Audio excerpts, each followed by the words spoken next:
Today, I'm Ooh, excuse me. Today...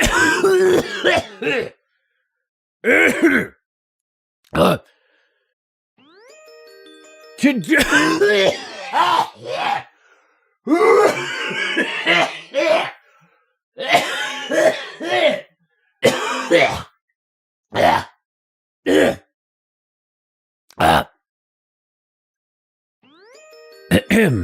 Today, I'm going to tell you the story of an autistic boy from New Jersey named Marc. He loved video games, none more so than Mario, and 10 years ago, he decided to share his love for this character with the world by reviewing Mario games. By the end of that year, after being forced out of his home and turned into a human by evil Santa, who totally wasn't based on any particular public figure whatsoever, Marc decided to continue making game and occasional movie and internet video reviews going forward. None of them were very good, but doing this gave him the opportunity to work with creators he admired and made for an effective outlet to utilize many of his other passions, such as art and music. And then some other unimportant shit happened, and then, on September 14th, 2023, Marc discovered that one of his greatest dreams was about to come true.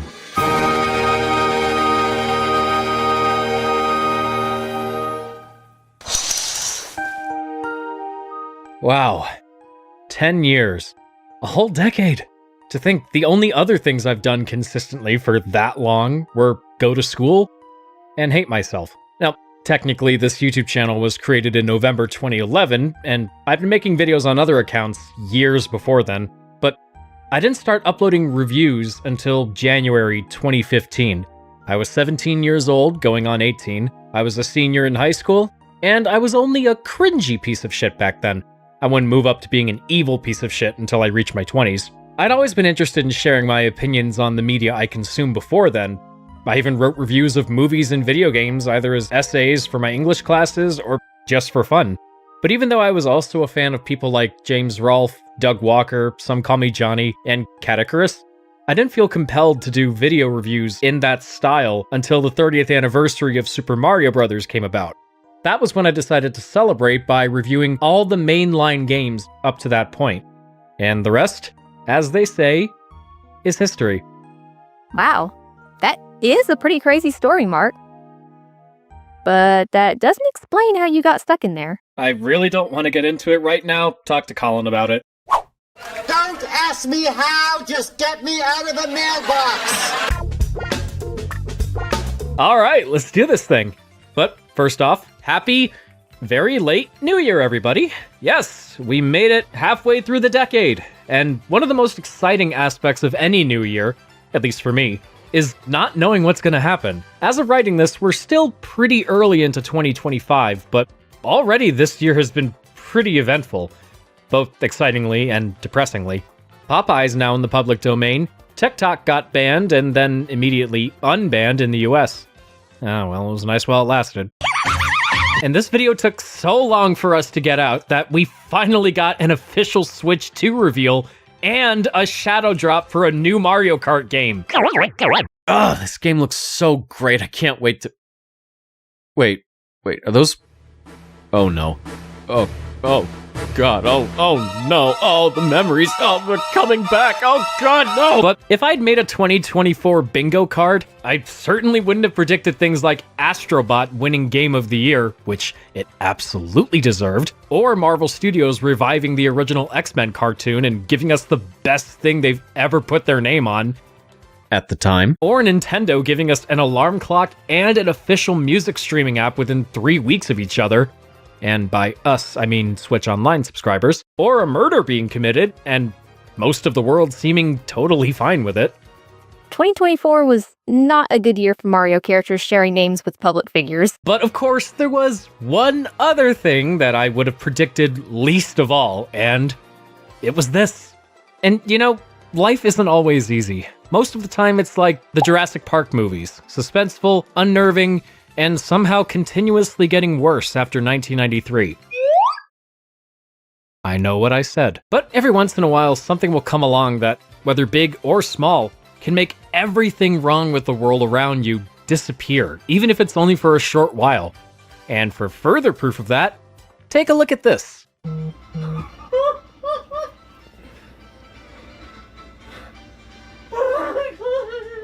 That was a Snapchat clip. That was a Snapchat clip taken of me on the morning this game was announced. And no reveal has ever made me get down on my knees and cry from how happy it made me. It's the one time in my online career where I regret with every fiber of my being not doing a live stream that day. I couldn't believe it. I honestly just couldn't believe it. It's been out for almost a whole year now, and I still can't believe it. I've been begging and pleading for this to be a thing for the last 10 years, and it's actually real. Whether it's with an HD port of an older title... Try as you must, Miyamoto, we'll never forget! Now give us the Switch port already! There's still hope for you after all. Wait, was it really just those videos?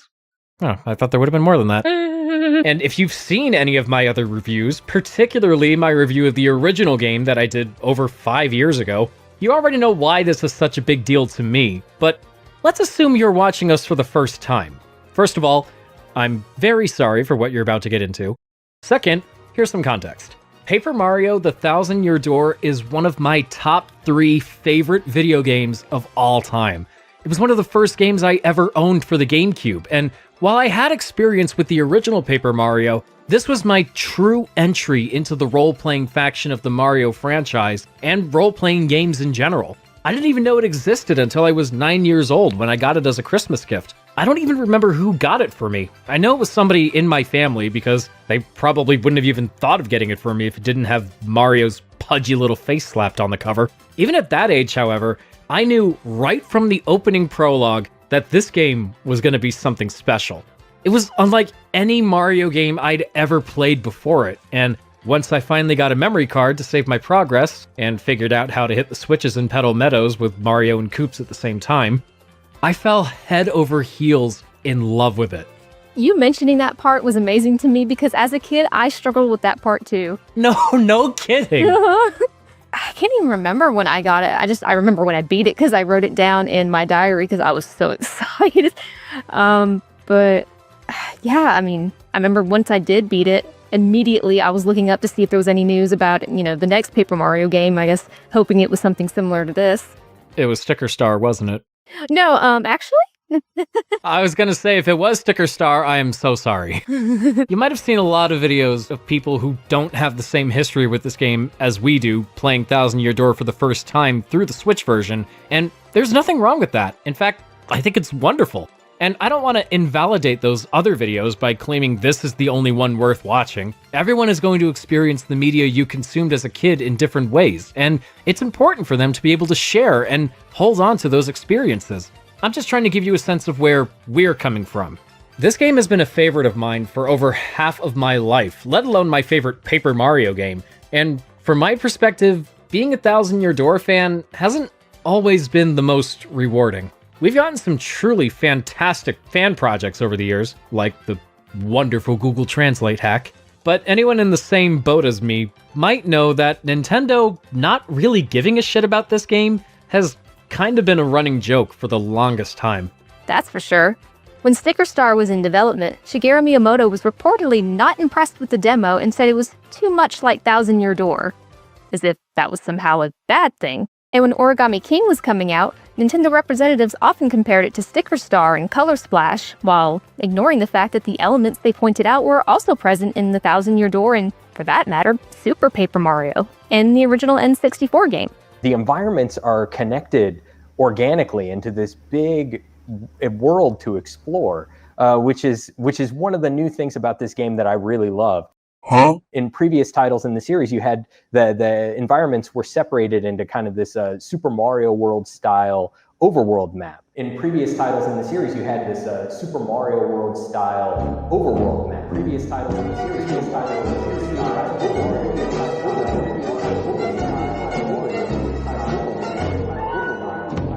No disrespect, but is this man's hair cutting off circulation to his brain? Or is he just wearing a neck pillow on his head? Oh, homie. And despite Origami King being a pretty good game in my opinion, Nintendo handled the press junket so badly that some hardcore fans were left feeling alienated by the game because of all the frustrating promotion behind it. But that in mind wasn't just what made the existence of this remake a big deal for me. It's also because I felt like I played a part in actually making it happen. I made it known ever since I reviewed the original Thousand Year Door that I wanted it to get a remake or remaster or some kind of re-release. And I think the director or producer of Origami King even said they would do it if enough people wanted it. Well, it looks like we finally reached them. Yes! We did it!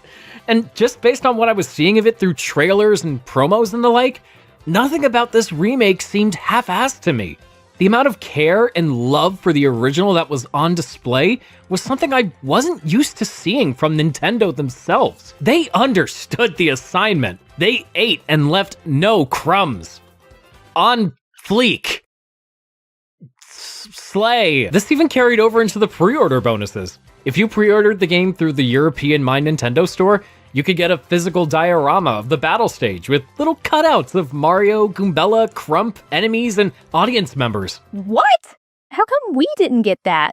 What is your beef with us, Nintendo of Europe? We know what we did. But if you bought this game at the Nintendo New York store shortly after its launch, or you're a Canadian who pre-ordered it through GameStop, you also might have gotten a free alternate slipcover resembling the original GameCube box art. Meanwhile, during the build-up to the game's release, I got myself every My Nintendo reward related to it that I could get my hands on. Desktop wallpapers, these physical sticky notes that came with a teeny tiny paper airplane. Oh, that wasn't very impressive. I even got those in-game statues in Super Mario Run. I also got these printable inserts that referenced the GameCube cover, which was certainly much more affordable for me. I mean, I love this game, but not enough to drop 3 of my retail paychecks for one of those slipcovers on eBay. My brother and I also went to the Nintendo New York launch event, and we had such a great time.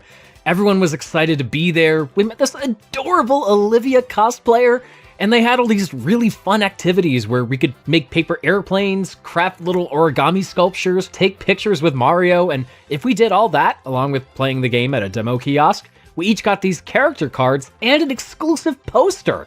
Ha! Take that, Arlo! I'm the real Thousand Year Door YouTube superfan now! I'm just kidding, I love you and you're a legend for making this happen. Mario has been the driving creative force of my review show for the past 10 years, and I figured this would be perfect in celebrating a whole decade of me still making videos, whether people wanted them or not. I knew going into this video that trying to write a script for it would be even more challenging than my original Thousand Year Door review, because I love this game so much that words can never properly express just how important the mere existence of this remake is to me. That's the main reason why it took so long for this video to come out. And totally not because I got distracted with other things. But I realized that it was only so daunting because I was setting unrealistically high expectations for myself. I don't need to be a Shakespearean wordsmith to accurately convey just how much I love this game, because the exact words don't even exist. If what I've already said up to now wasn't enough to make my passion for this game come through, then surely the biblical length of this video will be. Since its release, I've already beaten this game 100% twice. Once while recording footage for this video, and once on my own time. And I'm already going for a third run-through in the meanwhile. I also went ahead and recorded a full playthrough of the GameCube version. 1, because I wanted to. 2, so that I could have it fresh in my mind for when to make comparisons. 3, because I wanted to. 4, because I just love this game that much. 5, because I wanted to. And considering how this remake has been my #1 ultimate pipe dream game for so very long, reviewing it in a traditional manner seemed about as appropriate and sensible as Joe Rogan. It isn't. Another thing to consider is that Paper Mario: The Thousand Year Door on the Switch, in terms of structure, is almost note for note the same as Paper Mario: The Thousand Year Door on the GameCube. Because of that, we're going to be taking a different approach to reviewing this game. First, we'll get our general thoughts out of the way, And then we're going to go through it chapter by chapter to break them down and go over certain aspects of the game that were changed, added, and left as is. But before we go unnecessarily deep into this remake of a 20-year-old GameCube RPG, since we're such big fans of that particular game, I think it's only fair we mention everything we liked least about this version first. Agreed. For one thing, since the Switch supports the GameCube controller adapter, it'd be safe to assume that you can play this game with the GameCube controller and get the same feel as the original. And technically you can at least use the GameCube controller, but unfortunately it's not as one-to-one as you might hope. Movement, jumping, and partner abilities are still assigned to their corresponding buttons, but functions mapped to the L and R buttons in the original game, like paper mode and action commands, were remapped to the ZL and ZR buttons on the Switch controllers, while the L button now brings up the new partner ring, and the R button brings up your stats. As cool as it might have been to have full GameCube controller support, the lack of it didn't really bother me because when it comes to Switch games, I typically stick with using the Joy-Cons or the Pro Controller just for convenience. But there are other smaller things about this version that don't diminish the quality of the game, but still kind of bother us, personally, because of how familiar we are with the original. So, here's a mini top 10 list of what we think are the worst aspects of the Thousand Year Door remake. When attacking audience members that try to throw harmful items at you during battles, they don't scream like little girls anymore while running away. This is only on here because it was a lot funnier in the original game.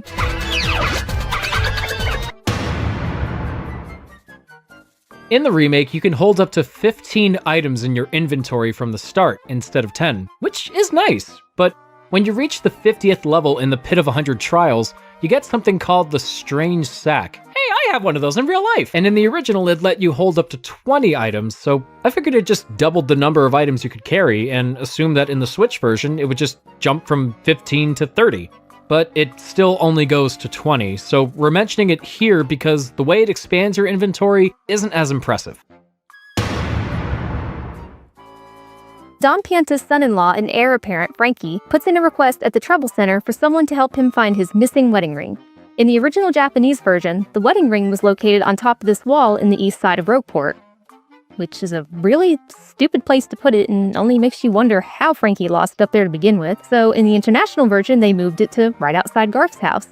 But since the remake mostly follows the original Japanese version across all regions, this means the wedding ring is back on the top of the wall. Was Frankie secretly trying to get out of his marriage to Francesca? Did he leave it there on purpose, not thinking anyone would easily retrieve it for him? I mean, if my fiance forced me to say I love you 100 times in a row, I would probably do the same thing. Might make you ponder some things. Speaking of Garth, I don't like how you can't jump on top of the lock in front of his house anymore. I used to love doing this to cheat my way up to the roof and get the star piece before having the Yoshi kid join my party, but despite multiple attempts, I can't do it anymore.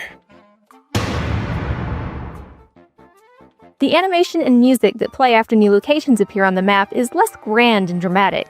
The original game had this really cool shimmering shatter effect, along with some loud and mysterious music and sound effects.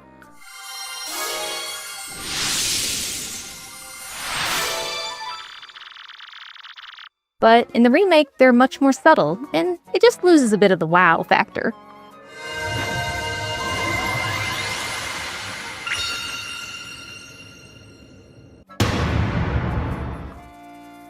Alright, now let's talk about Yoshi Kid, because they, for some reason, decided to slightly change his physics. When mounting him from a standstill, he takes a bit longer to speed up instead of taking off in an instant like the original game. But he will take off in an instant when you hop on him while running. That's not what annoyed me though. It's the fact that, while his momentum going upstairs was improved, his momentum going downstairs was made worse, in that he has none. His mid-air time when floating also feels a bit shorter, and this threw me off a lot. Bobbery doesn't stay awake during the witch's stories now. I understand if he only stayed awake in the original because of a technical hiccup that caused him to freeze instead of going into his sleeping animation, but to me it still seems out of character for him not to be invested in Luigi's stories. You can't skip through the dialogue anymore, at least not as quickly. You probably won't care if you're just playing this game for the first time, but even if this applied to the GameCube version, you could at least still make the text scroll faster whenever you felt like it.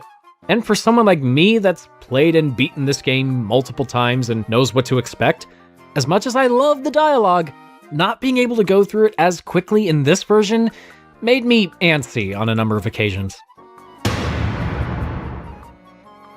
On a similar note, I couldn't help but feel like battles take a little too much longer to start and finish in this version. I presume this has to do with the unavoidably slower load times, and to be fair, it doesn't really take that much longer, but it was enough to kind of break the pace of the game for me at points. And the number one worst thing about the Thousand Year Door remake is there's still no chalk outline in the bandit's house! You pussies! I want dead toads! Okay, again, I have to stress that we're only bringing these things up because our histories with this game go back a long way. But I also want to emphasize that while these do kind of bother us, they're still just nitpicks at the end of the day and don't do anything to tarnish our enthusiasm for the remake. Its problems are easy to forgive just for the fact that this game even exists! Intelligent Systems, the series creator, is once again at the helm, and many of its staff members involved with previous titles were brought in to work on the remake. Except this guy. And that might have been for the best. But of the new people that actually did work on this game, this included director Masahiko Nagaya, who also directed The Origami King, and even Ryota Kawade, director of the first 3 games, who finally returned to the series to act as a supervisor. Yes, our Lord and Savior has returned! Yes! From what I was able to find, only a small portion of the game's staff consists of people that also worked on the original Thousand Year Door, but even though this version was mostly handled by completely new people, I'm frankly gobsmacked by just how much of the original game's design was left unchanged. In fact, you could probably get away with using that official Nintendo Power strategy guide from back in the day to get through either the GameCube or Switch versions. Though, as far as I could tell, 2 star pieces were left in the same locations, but just put in slightly different spots. The one near the pipe to the blimp is now under a hidden panel to the right of it instead of behind the pipe. And the one in Creepy Steeple is still in the same room where you find the cookbook, but now it's behind the barrel near the piano instead of the barrels near the lower left corner. Wait a minute, that's not a barrel! Dumbass! The placement of save blocks was also changed, although most are still in the same places as they were in the GameCube version. But the save block in the room with the Thousand Year Door was moved to the entrance to the Pit of 100 Trials. The one in the first area of Boggly Woods was moved to just the right of where you first meet the Shadow Sirens. The one outside the door to Dupless's room in Creepy Steeple was moved to next to the health block on the other side of the door. And the one in the engineer's car on the Excess Express is now by the conductor in the very back of the train. Some save blocks were even added to places that didn't have them in the original game. There's one next to the pipe leading to the Twilight Trail, one to the left of the pipe to Far Outpost, one in the X-Knot Fortress, and now Riverside Station is filled with them. Exploration is pretty much exactly the same as the original, but for as much as I still love that game, I can't deny that its biggest and most glaring flaw was in how it handled backtracking. So the one thing I really wanted from the remake was for them to cut down on it.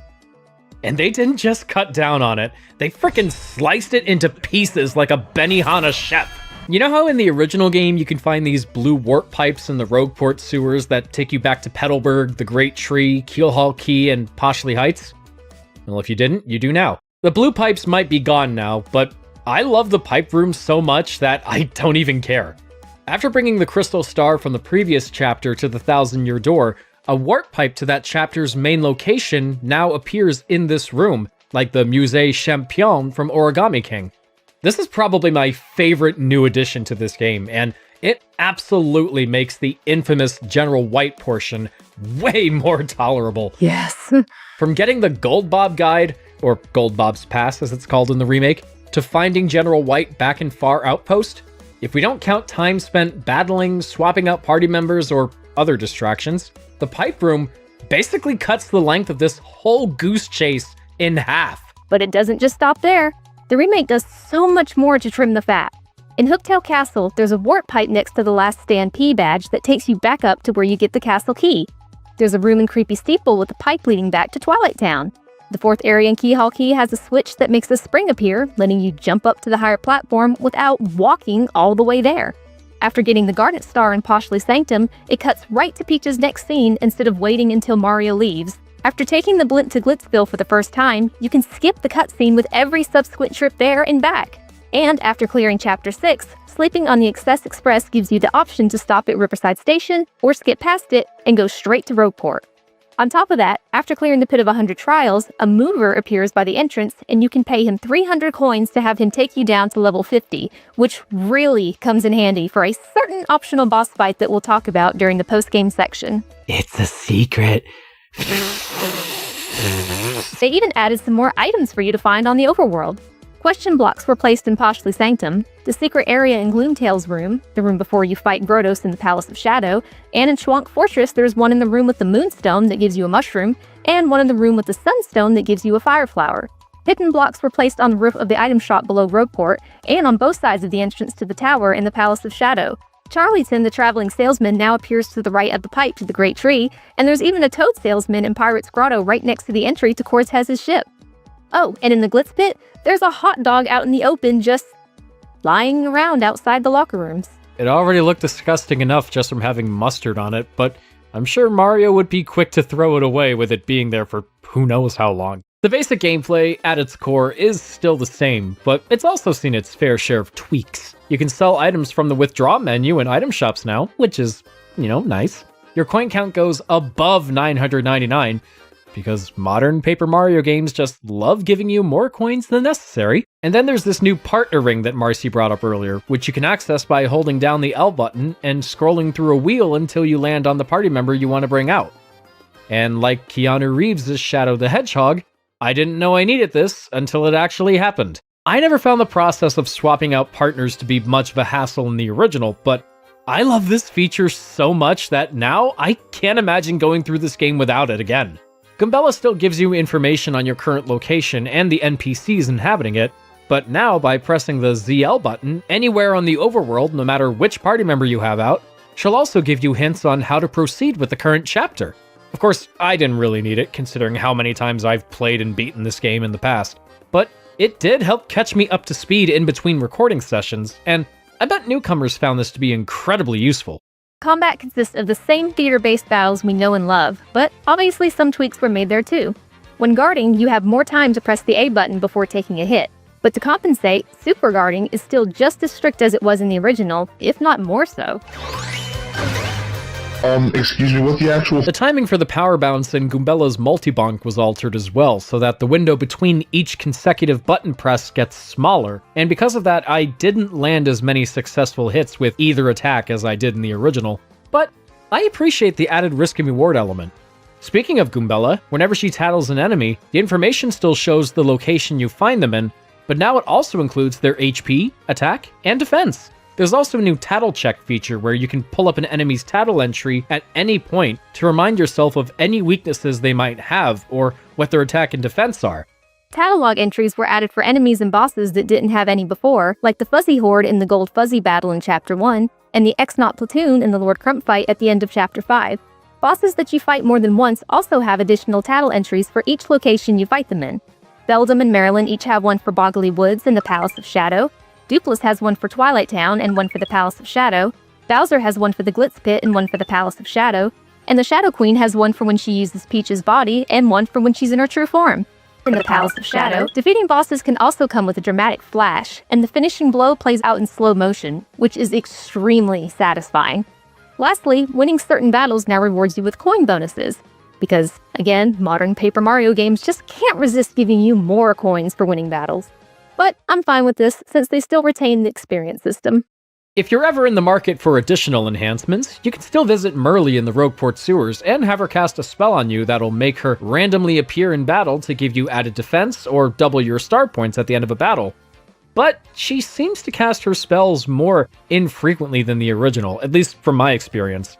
I also didn't realize until playing both the GameCube and Switch versions again that Merly seems to love boosting my defense during cases where enemies can't even attack me, choose not to attack, or when it's not even Mario that gets targeted for an attack. Also, I'm pretty sure dialogue causes enemies to be relieved of status ailments now. This happened during the second fight with Dupless after I used the stopwatch on Goombella, And this also happened during the fight with Bowser and Kammy Koopa in the Palace of Shadow, when this big bug fell down on Bowser and made him confused, but then it wore off once he started talking again.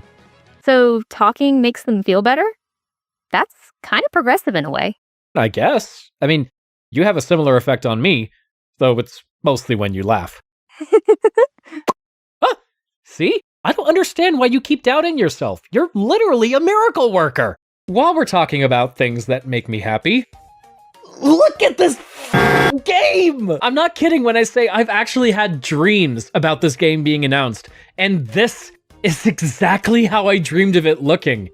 Although, the frame rate was cut in half, so it runs at 30 FPS instead of 60. But if we had to get consistently beautiful graphics, front and back views, and new expressions for every character, and more dynamic camera angles at the expense of a higher frame rate, then in my opinion, it's a fair deal. Oh my gosh, the number of people that kept complaining about the frame rate. I'm like, I don't even care. Yeah, and you know, it's funny, only Thousand Year Door and Super Paper Mario run at 60 FPS. Every other game in the series is at 30. Huh. So it's like the majority of games have lower frame rates. But I guess just because the original had a higher frame rate, they wanted it to be the same. Yeah. Aesthetically, I've always had some issues with modern Paper Mario games, and I'm not talking about the white outlines. I mean, have you seen my videos? Clearly, I've got nothing against white outlines. But while Sticker Star, Color Splash, and Origami King were all objectively pretty to look at, I felt the character animations were way too stiff, the models were way too flat, even for Paper Mario, and that the accentuation of the paper settings became too much of a gimmick. The Thousand Year Door remake doesn't just look better because it's the game I already know and love. I mean, I may be biased, but not that biased. But to me, it's a perfect blend of old and new. Everything still looks like it was made from paper and cardboard, but it's never distracting. And I love how the characters are all made of individual parts again, instead of just being flat graphics. Keeping with the presentation, the soundtrack has been overhauled as well, and for the most part, it's pretty great. They obviously use more live instruments than the original game, and some people felt the live orchestral stuff clashed a bit with the game's weirder electronic sound, but I was surprised at just how much of that was left intact. In fact, I'm pretty sure some of the new arrangements even use a few of the same instruments as the originals.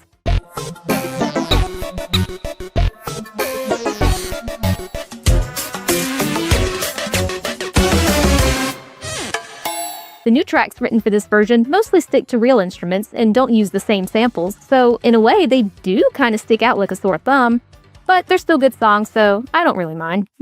Party members also get their own themes now, all of which are great. And I love how they each incorporate the themes of all the places they come from. Like how Koops' theme uses Petalburg's melody, and the Yoshi Kid's theme incorporates part of the Glitz Pit music. Miss Mouse even gets two versions of her theme, one for when you meet her at various points in the story, and one for when you recruit her to your party, which goes way harder and almost kind of sounds like something out of Splatoon. It does.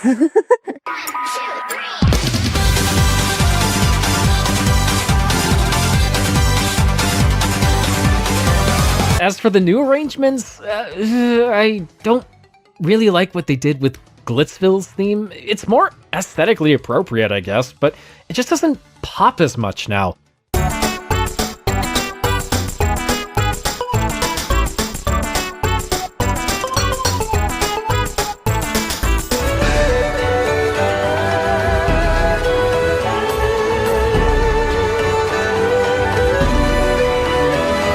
Thankfully, there are more that I like than those I don't. Petal Meadow sounds great, Keelhaul Key sounds great, Exnaut Fortress sounds great, and I appreciate how the sound team incorporated the main theme into more of the soundtrack. It does a great job at unifying the music and tying it all together.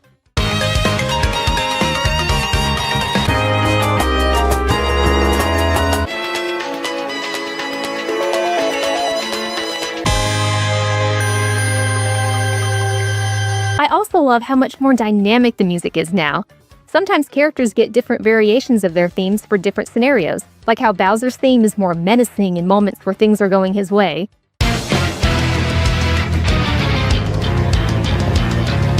And then a sillier and more pathetic version plays when he's at a low point.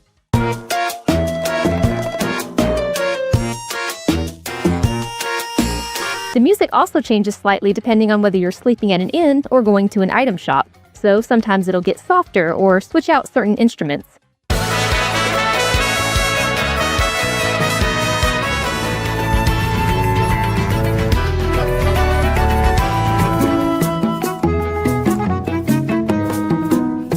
Title screen music even retains the differences between regions.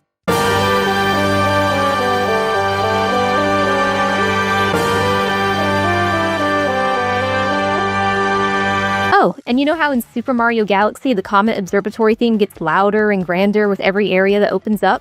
Well, the same effect is used here when you bring crystal stars back to the Thousand-Year Door.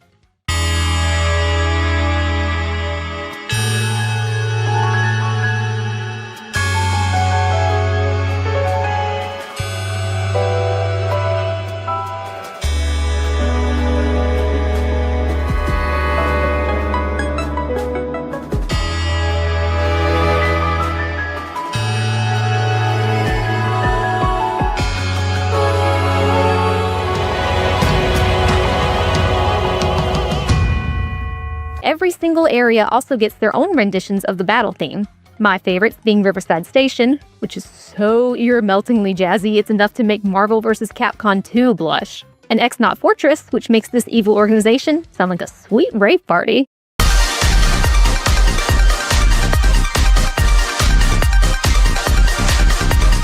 Now, one of my favorite things to do in the original game was go out of my way to get everything. Collecting all the star pieces, finding all the shine sprites, filling up my badge list, getting all the recipes. You had no other reason to do this except to just have everything, but I didn't care because the process was just so addicting. I was going to do it again in the Switch version anyway, but I was elated to see that they actually added something extra to give you for doing it. By finding all the... saliva. By finding all the shine sprites and star pieces in each chapter, you can unlock music and concept art related to that chapter. The map even has percentages of how many you collected in each area, like in Origami King. These are both absolutely fantastic features that do a great job at giving these trinkets some added value beyond trading with Dazzle to buy more badges or upgrading your partners at Merlin's house. But what do you get for finding all the badges and recipes? Well, we'll get to that later. Stay still. For now, let's take a look at some of the concept art. This was what I was really excited to see the most. This was so cool. I love that they had this in there. I already love when games include these kinds of galleries, but as a fan of this game in particular, it's extremely fascinating to get a sense of how the developers went and brought it back to life again. There's a render of Mario and Luigi's house and a Super Bowser Bros. Piece that both look closer to the GameCube version, so it seems like they were experimenting with the art style and considered sticking more to the original game's look at one point. For some of these, it looks like they made physical models and took pictures of them. You can tell based on the camera's flash and pictures, like this model of the room in Hooktail's castle where you find the key. The craftsmanship is very impressive. Aww, and look at all those adorable little paper crafts. I want one. I also love seeing these breakdowns of how the set pieces would physically and realistically be constructed. There's even a breakdown of the GBA terminal that includes the circuitry and the buttons. Some of these pieces from Chapter 8 use a rough model of Mario that looks like his original Paper Mario design, so I wonder if they initially intended to make Mario in the final game look like this as a nod to the old school fans. Damn! Croup was a stud back in the day. I know, right? Look at that. He's got that Riz. Got that cheese Riz. They seem to have experimented with different materials too, like with the blimp. It looks like it was originally going to be a balloon before they settled on a more papier-mâché look. These little doodles of a screaming toad and drunken Bobbery are also very cute. And we're living here in Oolong Town. But the art gallery doesn't just include concept art from the Switch version, it also features artwork drawn up for the original GameCube version, dated as far back as 2002 or 2003, most of which I've never seen before. That was a real treat for me, especially seeing what could have been. These early Punies are much more Pikmin-like. Bobbery was apparently female at one point. Dupless seemingly wasn't always meant to be a Duplicose, which is weird because it's kind of hard to picture him as anything but a Duplicose. Like that's kind of his whole character? Yeah, exactly. Flavio was almost going to be a toad, I guess. You know what? I wonder if this is where Captain T. Ode from Origami King came from. Mmm. And holy shit, look at these early Hooktail designs. She looks like something out of Dragon Tales or Fraggle Rock. Oh, and look at that early Shadow Queen. She almost looks more like a Mario and Luigi villain. Even Peach is whispering to Mario like, I hope this doesn't awaken anything in me. I love these concept drawings for all the different locales, too. There's something almost Studio Ghibli-esque about them. It looks like Roadport was originally going to have more of an old Eastern European feel to it. Petalburg went through a thatched roof cottage phase. Keyhall Key looks a lot more dense. Far Outpost looks a lot more rustic. It's interesting, though, how so many aspects of these designs seem to have been decided on fairly early in the process. Like these sketches of Goombella, Frankly, Grifty, and Wonky, or the abstract patterns and mechanical doors in the Great Tree. All these characters that appear in Chapter 6 are pretty much the same as they are in the final product, except for the businessman. I guess he was going to be more of a hamster than a Ratatouille originally. And it looks like the concept of a party member with wind-based attacks must have been settled on before Flurry's design was finalized. Damn! How do you go from a flower bud to a busty cloud spirit? One man was like, wait, I have a better idea. Paper Mario: The Thousand-Year Door is a game that I can always jump back into without giving it a second thought. And the same very much applies to the Switch version. Stepping back into this world was one of the most emotionally satisfying experiences I've ever had playing any game, and it was a comfortable ride from start to finish.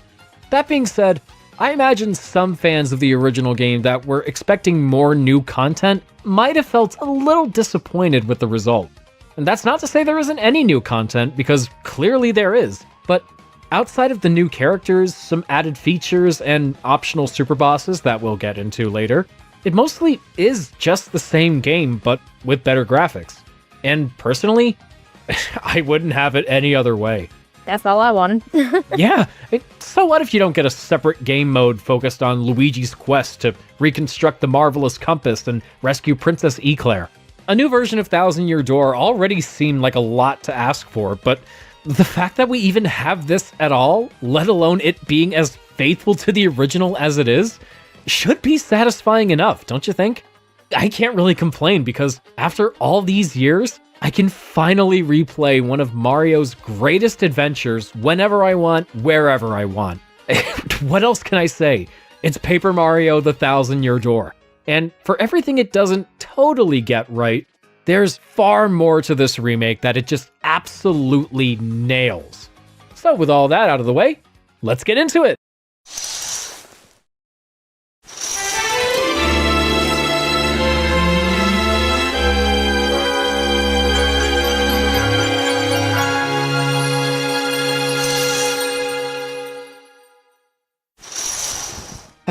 I knew I was going to be giddy with nostalgia right from booting up the game because the opening logos fade in and out with no music playing, just like in the original. But then I was taken aback when I got to the title screen because while most of the main cast was present on the original game's title screen, now only Mario was present. Later on, however, I was pleasantly surprised to find that as you get farther along in the game, party members and other plot-significant characters gradually get added to the title screen over time, which is a very nice touch. But you can't give names to your save files anymore. Rest in peace, Wumpy. Before the main adventure begins, we're treated to an opening prologue detailing the backstory of the game's main location, Roadport. But instead of just showing pictures in a book like in the GameCube version, this whole sequence is fully animated now. So we actually see the town be destroyed during the cataclysm, the settlers coming in to build Roadport over the ruins, and even Nibbles makes a little cameo. Even just the music makes the hairs on the back of my neck stand up. Gee willikers, that music is just so gosh darn swell! Before this game came out, Nintendo uploaded just the prologue to their YouTube channel, and watching it made me realize just how much care they were putting into this version. I also cried. A lot. I cried too. And I'm crying just thinking about it now. There's something about seeing all this destruction accompanied by such gentle music that just feels so Paper Mario to me. I don't know, it's hard to describe, but this just feels right. I also love how the image of the chest in front of the door dissolves back into the page of the book. Shit, we're off to a really good start. Then, just like before, we see Parakarry, one of Mario's party members from the original Paper Mario, delivering a letter to the Mario Brothers house. We might not have gotten a remake of the first game, but presumably to make up for that, there are quite a few nods and references to that game present. First off, Para-Carry is now accompanied by an arrangement of the title screen music from the original Paper Mario, which I absolutely love.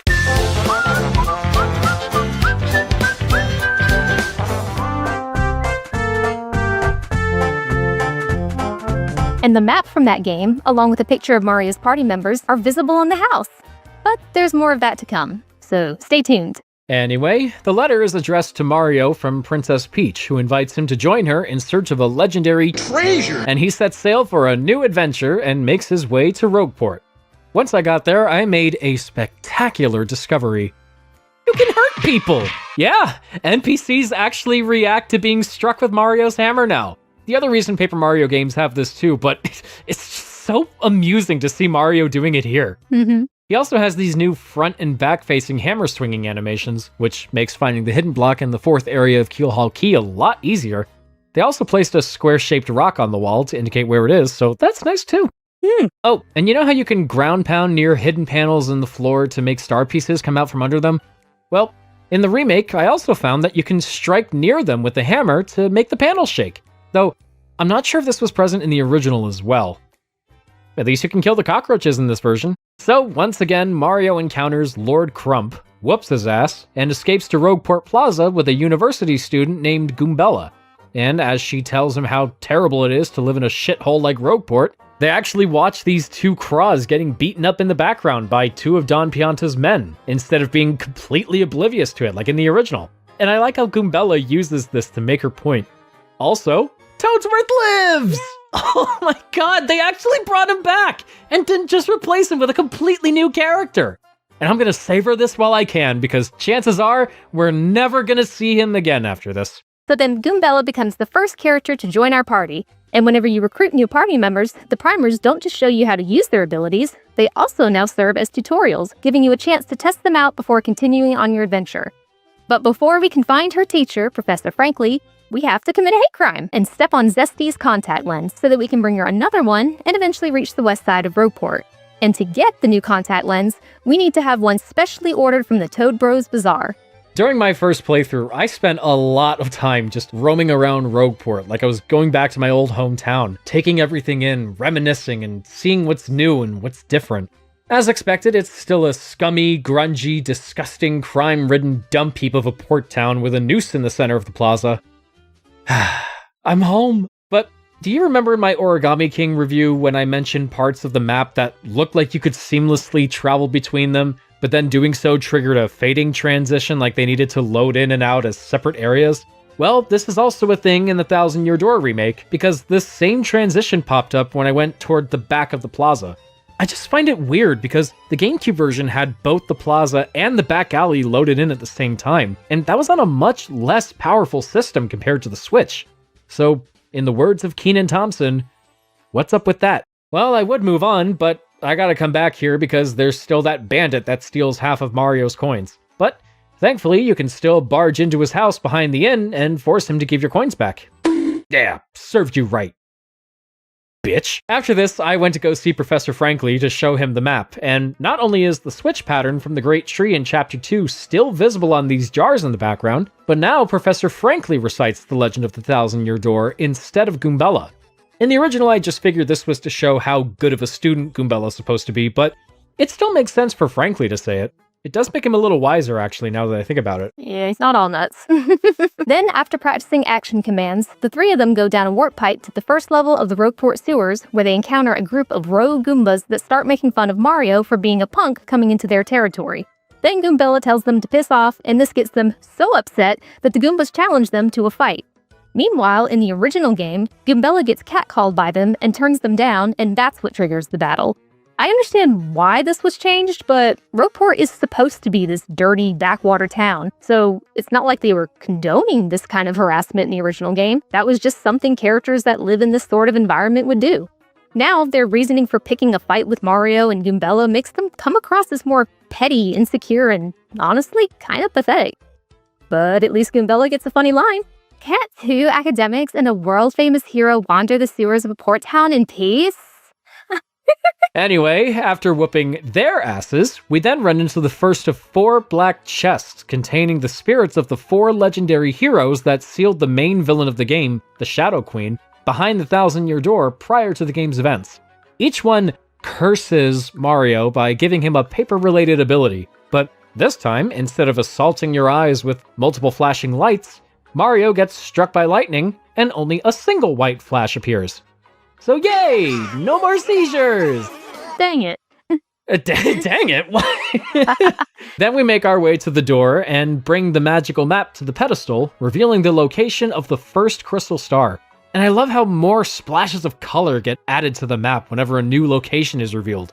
And the way all the landmarks appear like a pop-up book is much more intricate and complex than the original. Sure, the crystal stars appear as flat images now instead of spinning 3D models, but it keeps with the pop-up book theme, so I don't care. Give and take. Then we return to Frankly's house, and he reveals that the first crystal star is located in Petal Meadows. But before we can blue-skidoo our way over there, he follows us outside to talk about special moves and gives us the Power Smash badge. And from here, we can now head over to the badge shop to buy even more badges, including one that's exclusive to the remake, the Nostalgic Tunes badge. It only costs 1 coin, it doesn't require any badge points to equip, and the reason why it looks like a GameCube is because equipping it replaces the music with the original GameCube soundtrack. For the most part. The obvious exceptions include tracks written for the remake, but the music that plays when you sleep at the inn also doesn't revert to the GameCube and instead plays at a faster tempo and doesn't gradually slow down, which doesn't make as much sense when Mario needs to wind down and rest. But at least you can skip the cutscenes. The Nostalgic Tunes badge also affects the sound gallery. What songs you're allowed to listen to depends on whether or not you have the badge equipped, so without it you can listen to the new arrangements as well as all the songs that were written for the remake. I am so glad that they even thought to include something like this. You see this a lot in other modern remakes, but I love how this game actually tied it into a pre-existing mechanic.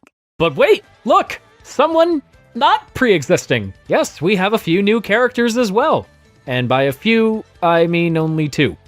Hey, that rhymes. First, we have Ian Fumis, the infamous Info Mouse. He resides in the Trouble Center, and you can pay him to give you tips on how to solve certain troubles. And these hints can then be found in this new notes section in the journal, which lists information related to the Trouble Center request you might have taken on, or fortunes from Merlovely.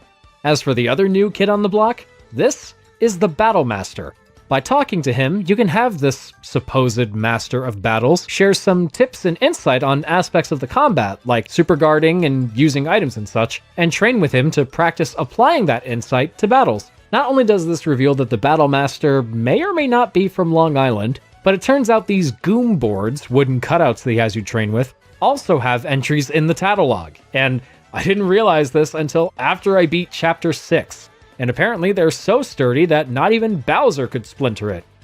At least not on the first try. But I think we're ready to move on. Alright, let's get going for real. What the...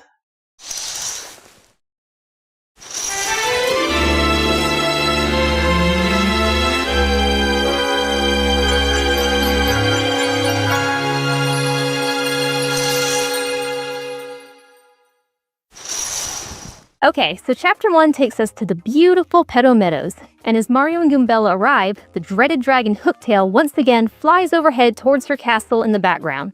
Only she's an actual 3D model now. And you know how you could interact with bushes by walking up to them and pressing the A button to see if you can make something come out of them? Well, now, like in the newer games, you hit them with your hammer. Yeah, take that, plants! Then we make our way to Petalburg and socialize with the townsfolk, including General White, who's lost his hopes and dreams. How he introduces himself to everybody. That obsessive Princess Peach fan is still here too, and I love how he starts freaking out when you hit parts of his collection with your hammer. Poor man. Something else I noticed was that everyone here refers to Hooktail with female pronouns, so I guess that means they know she's a girl dragon in this version? In the original, they mostly defaulted to male pronouns, and I don't know if that was due to a translation error or something, but I just figured that because not many have gone to Hooktail Castle and come back alive, they would just assume Hooktail was male because they don't know much about her. But of course, if we even want to get to Hooktail at all, we need to go to Schwank Fortress and find the Sun and Moonstones. Then after starting on the path, we're forced into a new tutorial section pertaining to falling scenery and audience members throwing objects at the stage. For me, this sort of slows things down, but for newbies, I'm sure this is good to have if they didn't already learn about this from the Battlemaster. Also, I love how the enemies will laugh when parts of the set fall on Mario and his partner. Goombella even gets another funny line. You'll get hurt if the audience hits you with anything. And not just emotionally. She's such an underrated character. Wait, you want me to attack a Koopa Troopa with my hammer? Do you even read your own catalogs? Uh-oh. Then, after going through rooms of bald clefts and bristles, we finally get to Schwank Fortress. But this talking Thwomp statue won't let us proceed until we answer 5 trivia questions correctly in this obligatory game show segment, which was renamed to the Trivia Quiz-Off. And I didn't realize until just now while editing this video that this was done to tie back to the original game. So, yeah, that's another N64 reference, so kudos. But after conquering a Thwomp's trivia challenge, we go down a warp pipe into the depths of the fortress, grab the Sun and Moon Stones, fight off the Gold Fuzzy, and get out of there. But oh, look at that! We just got an email! In the original game, Mario carries around a PDA in the mold of a Game Boy Advance SP that you could use to read emails. But whenever they show up in your inbox, notifications would forcibly stop you in your tracks, and if you wanted to read them, you'd have to go into your inventory and find the mailbox SP, then open the email. In this version, notifications appear in the upper right corner without forcing you to stop, and then you can instantly pull them up by pressing the plus button. Or you could just ignore it if it's most likely spam. This is the 6th time you told me it was the last time to donate to your campaign. How are you still running out of money? You've got mail. Oh, God, not again! Spicy. Then before we reach Hooktail Castle, this lone Koopa Troopa named Koops begs Mario to let him tag along, and, of course, we recruit him to join our party. But his girlfriend Koopy Koo tries to convince him not to go since he's too much of a weakling to take on Hooktail. She doesn't say it to be mean, though. She has her index fingers pressed together now, so that's just her way of putting it lightly. But Koops insists on going with Mario because he wants to come back to her as a stronger Koopa, and she's just like, fine, go then, jerk! Well, after that middle school drama, we reached the part that I, for some reason, kept getting stuck on when I was a kid, where you insert the Sun and Moon Stones into these pedestals to make 2 switches appear, and then Mario and Koops have to hit them at the same time to make the pipe to Hooktail Castle appear. And I like how the camera zooms out to put the pipe rock in focus and show Mario and Koops on both sides. This also applies to moments where Koops is needed to progress, like later in Hooktail Castle, when you need to take this yellow block up to a higher level. Also, when holding Koops' shell in place, they added a green circle to show you what he's going to hit once you let go of the button. Wow, whoever thought to add that deserves a cookie. Especially one of mine! Then after making it to the castle, I partook in some battles and stopped to replenish my flower points.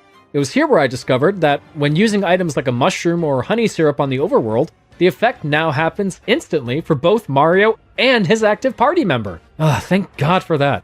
Then we get one of my favorite moments from this chapter, where Koops finds a skeleton and thinks it's his dad, and then reads a letter written by the deceased Koopa, only to realize that it's actually the father of Colorado, a character from the original Paper Mario.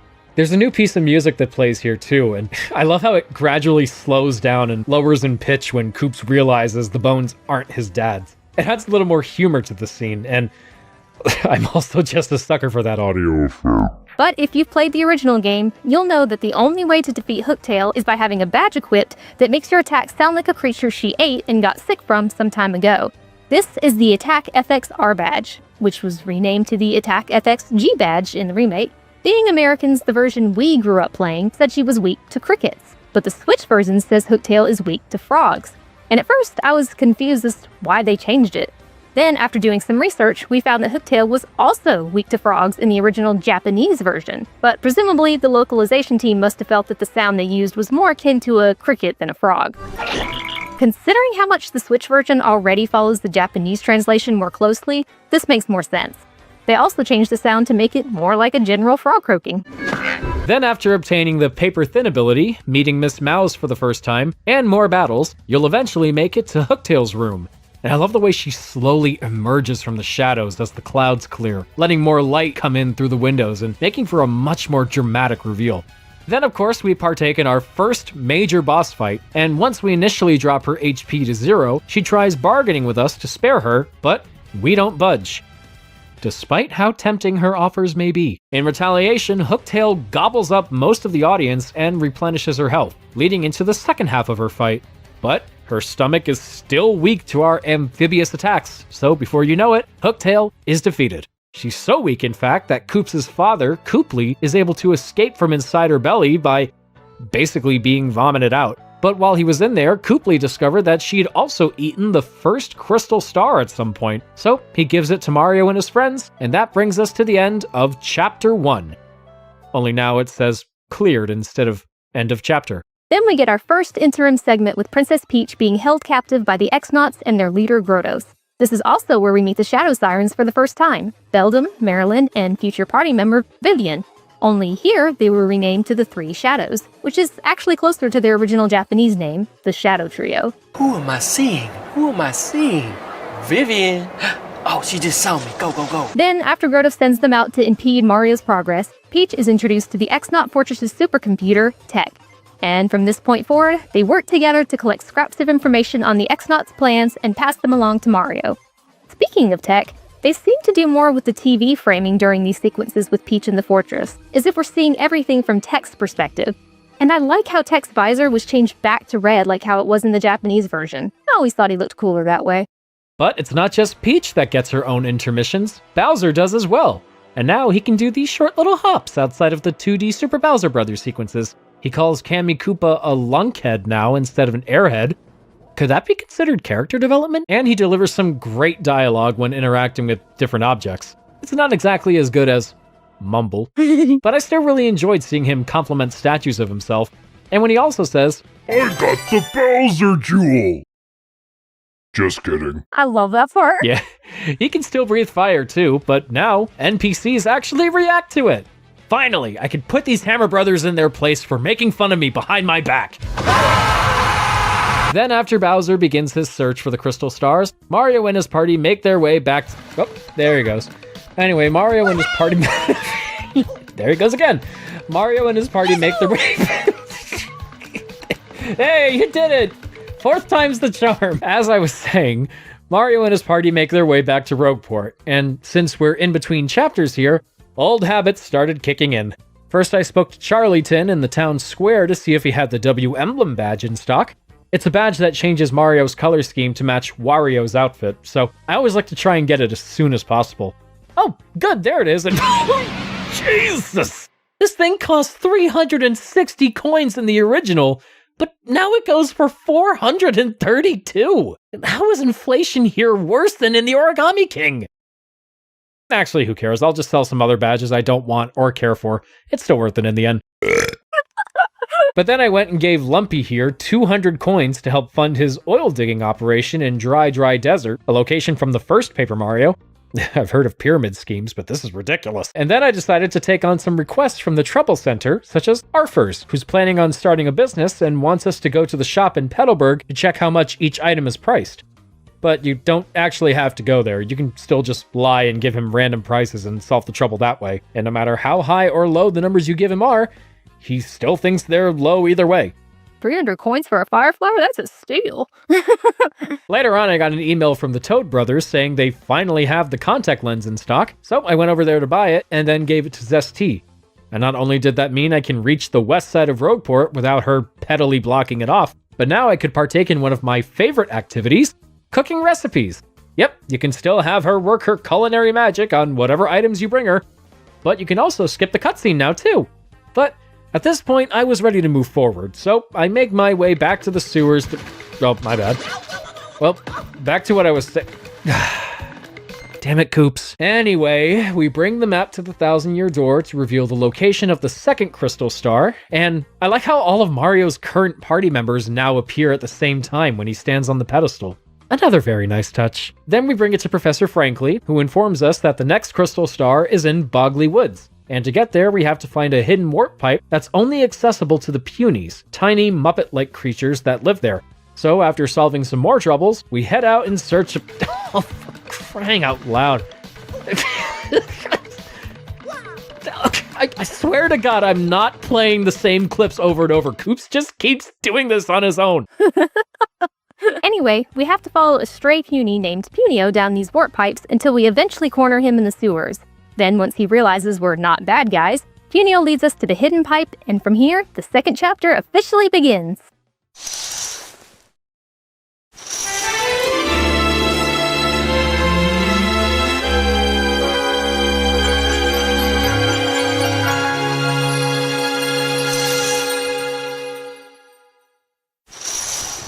Here we are now in the Boggly Woods, and unlike the Tesla Cybertruck, it's actually pretty to look at, and somehow has a higher polygon count. But just as we start on our way to the Great Tree, we see the Shadow Sirens, the 3 shadows.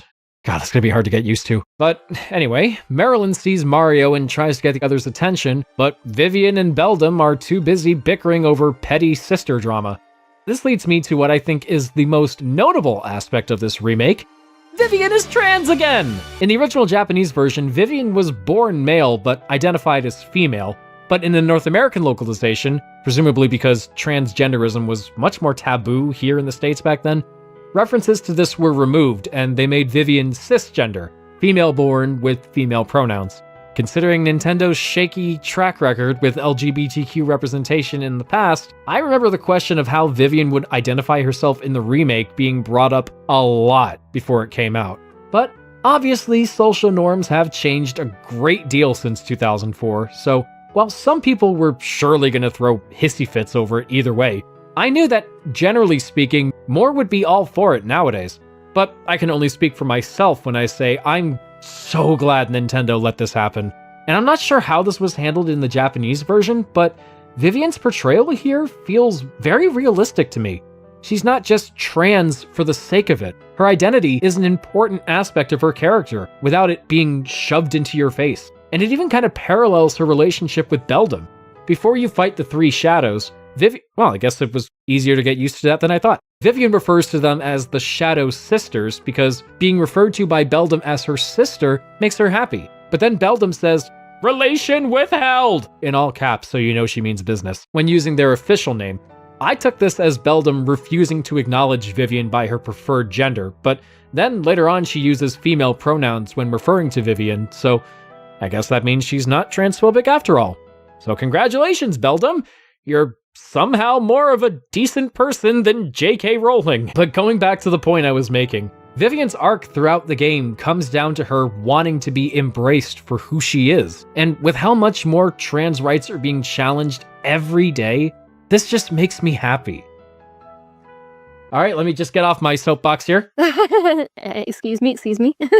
So eventually we make it to the Great Tree, only to discover a mechanical door has been installed that we can't open from the outside. But then Punio remembers the puny elder, the leader of his tribe, telling him about a secret entrance that they could use to get in.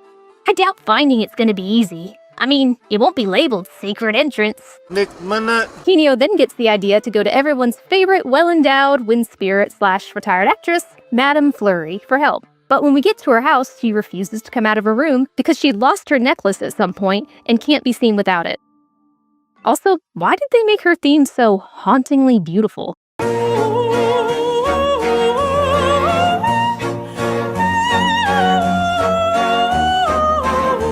Anyway, the 3 shadows are revealed to have the necklace because Vivian thought it looked pretty. And then we go beat them up to get it back. We bring the necklace to Flurry, she reveals herself to us, both figuratively and literally, and she thanks Mario by forcefully kissing him despite him protesting against it. Lady just can't get enough of that stash. Then we use her blowing powers to reveal the secret entrance into the Great Tree. Punio uses it to open the metal door from the other side, and once we get in, a small group of punies tells us that the X-Nauts have invaded and captured the rest of their tribe, including the puny elder and Punio's sister, Petuni. But because Puniper is still just as much of a dick as he was in the original, he refuses to help us until the puny elder is freed. And the key to the elder's cell is being guarded by this X-Naut, who briefly gets knocked out by Miss Mouse so she can take what she came for. But now this happens after we talk to the puny elder instead of right before, which I guess helps makes this sequence flow a little better. Then after we power smash him into oblivion, we retrieve the red key and use it to free the puny elder, who rightfully gives Puniper a lot of shit for being such a pushover. And you wonder why you're my least favorite child! That's exactly how I picture her sounding too. And once the Punies finally join our party, giving us this adorable Puny-themed version of the party join jingle, the Puny Elder lends us the Puny Orb to help us find the blue key and free the remaining Punies. This doesn't take long, however, because all we need to do is wipe out this group of Jabbies a few levels down. And I like how the Puny's antenna bulbs glow red now when they go into attack mode. They're fierce. Then once we get back the blue key and open the other Puny cell, Punio and Petuni have a sweet little moment together where she gives him a mushroom that she held onto for so long that it dried up. But Punio eats it anyway because he's just so happy to be with her again. Although, I kind of wish they added a new disgusted expression for Punio when he eats it. I think it would have been a little funnier. And now that we have 100 Punies on our team, we can go further down the tree. That is, until we place the Puny Orb in this obviously fake pedestal that triggers a trap set by Lord Crump to slow us down by making a cage appear around us. Ah! Oh no! But because we're, paper, we easily slip through the bars, and then after finding the super boots, we use them to free the Punies and hurry to get the crystal star before Crump can get his greasy mittens on it. But of course, he gets the upper hand, and the rest of the chapter from here on plays out just like the original. Crump activates a detonator that starts counting down, takes off with the Emerald Star, we chase him back up to the first level of the tree before the bomb goes off, he whips out his Magnus Von Grapple mech suit to try and finish the job, it doesn't end well for him, and the second crystal star is ours. Afterwards, we check back in with Peach, as she agrees to help Tech understand the concept of having fun by dancing with the projection of herself. This game is so weird, and I love it. The dance sequence plays out a little differently this time, however. It's still akin to a QuickTime event, but instead of just pressing the buttons when prompts appear, you have to wait for them to light up and press the button at the right time. Oh, and they also added different versions of the music for how good or bad your inputs are. And it's really funny.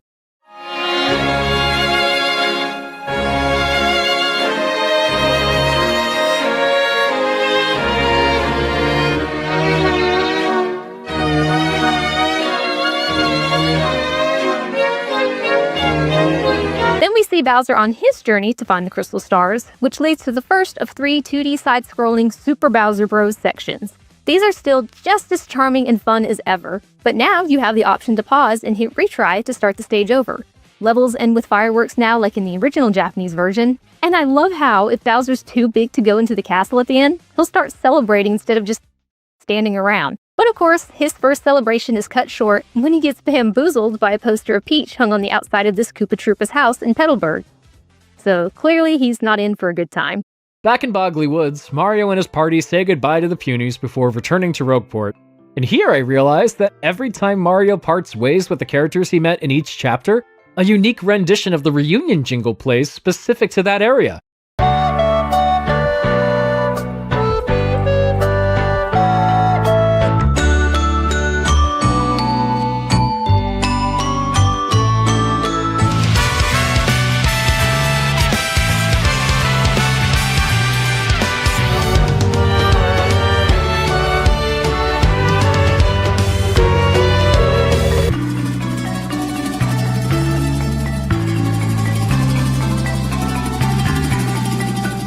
See what I mean? The music is so dynamic. But now that I have the super boots equipped, I can do the spin jump and ground pound near those hidden panels to stock up on star pieces. So I decided to go back to Petal Meadows for a bit. Oh, I missed. Oh, almost got him. Almost.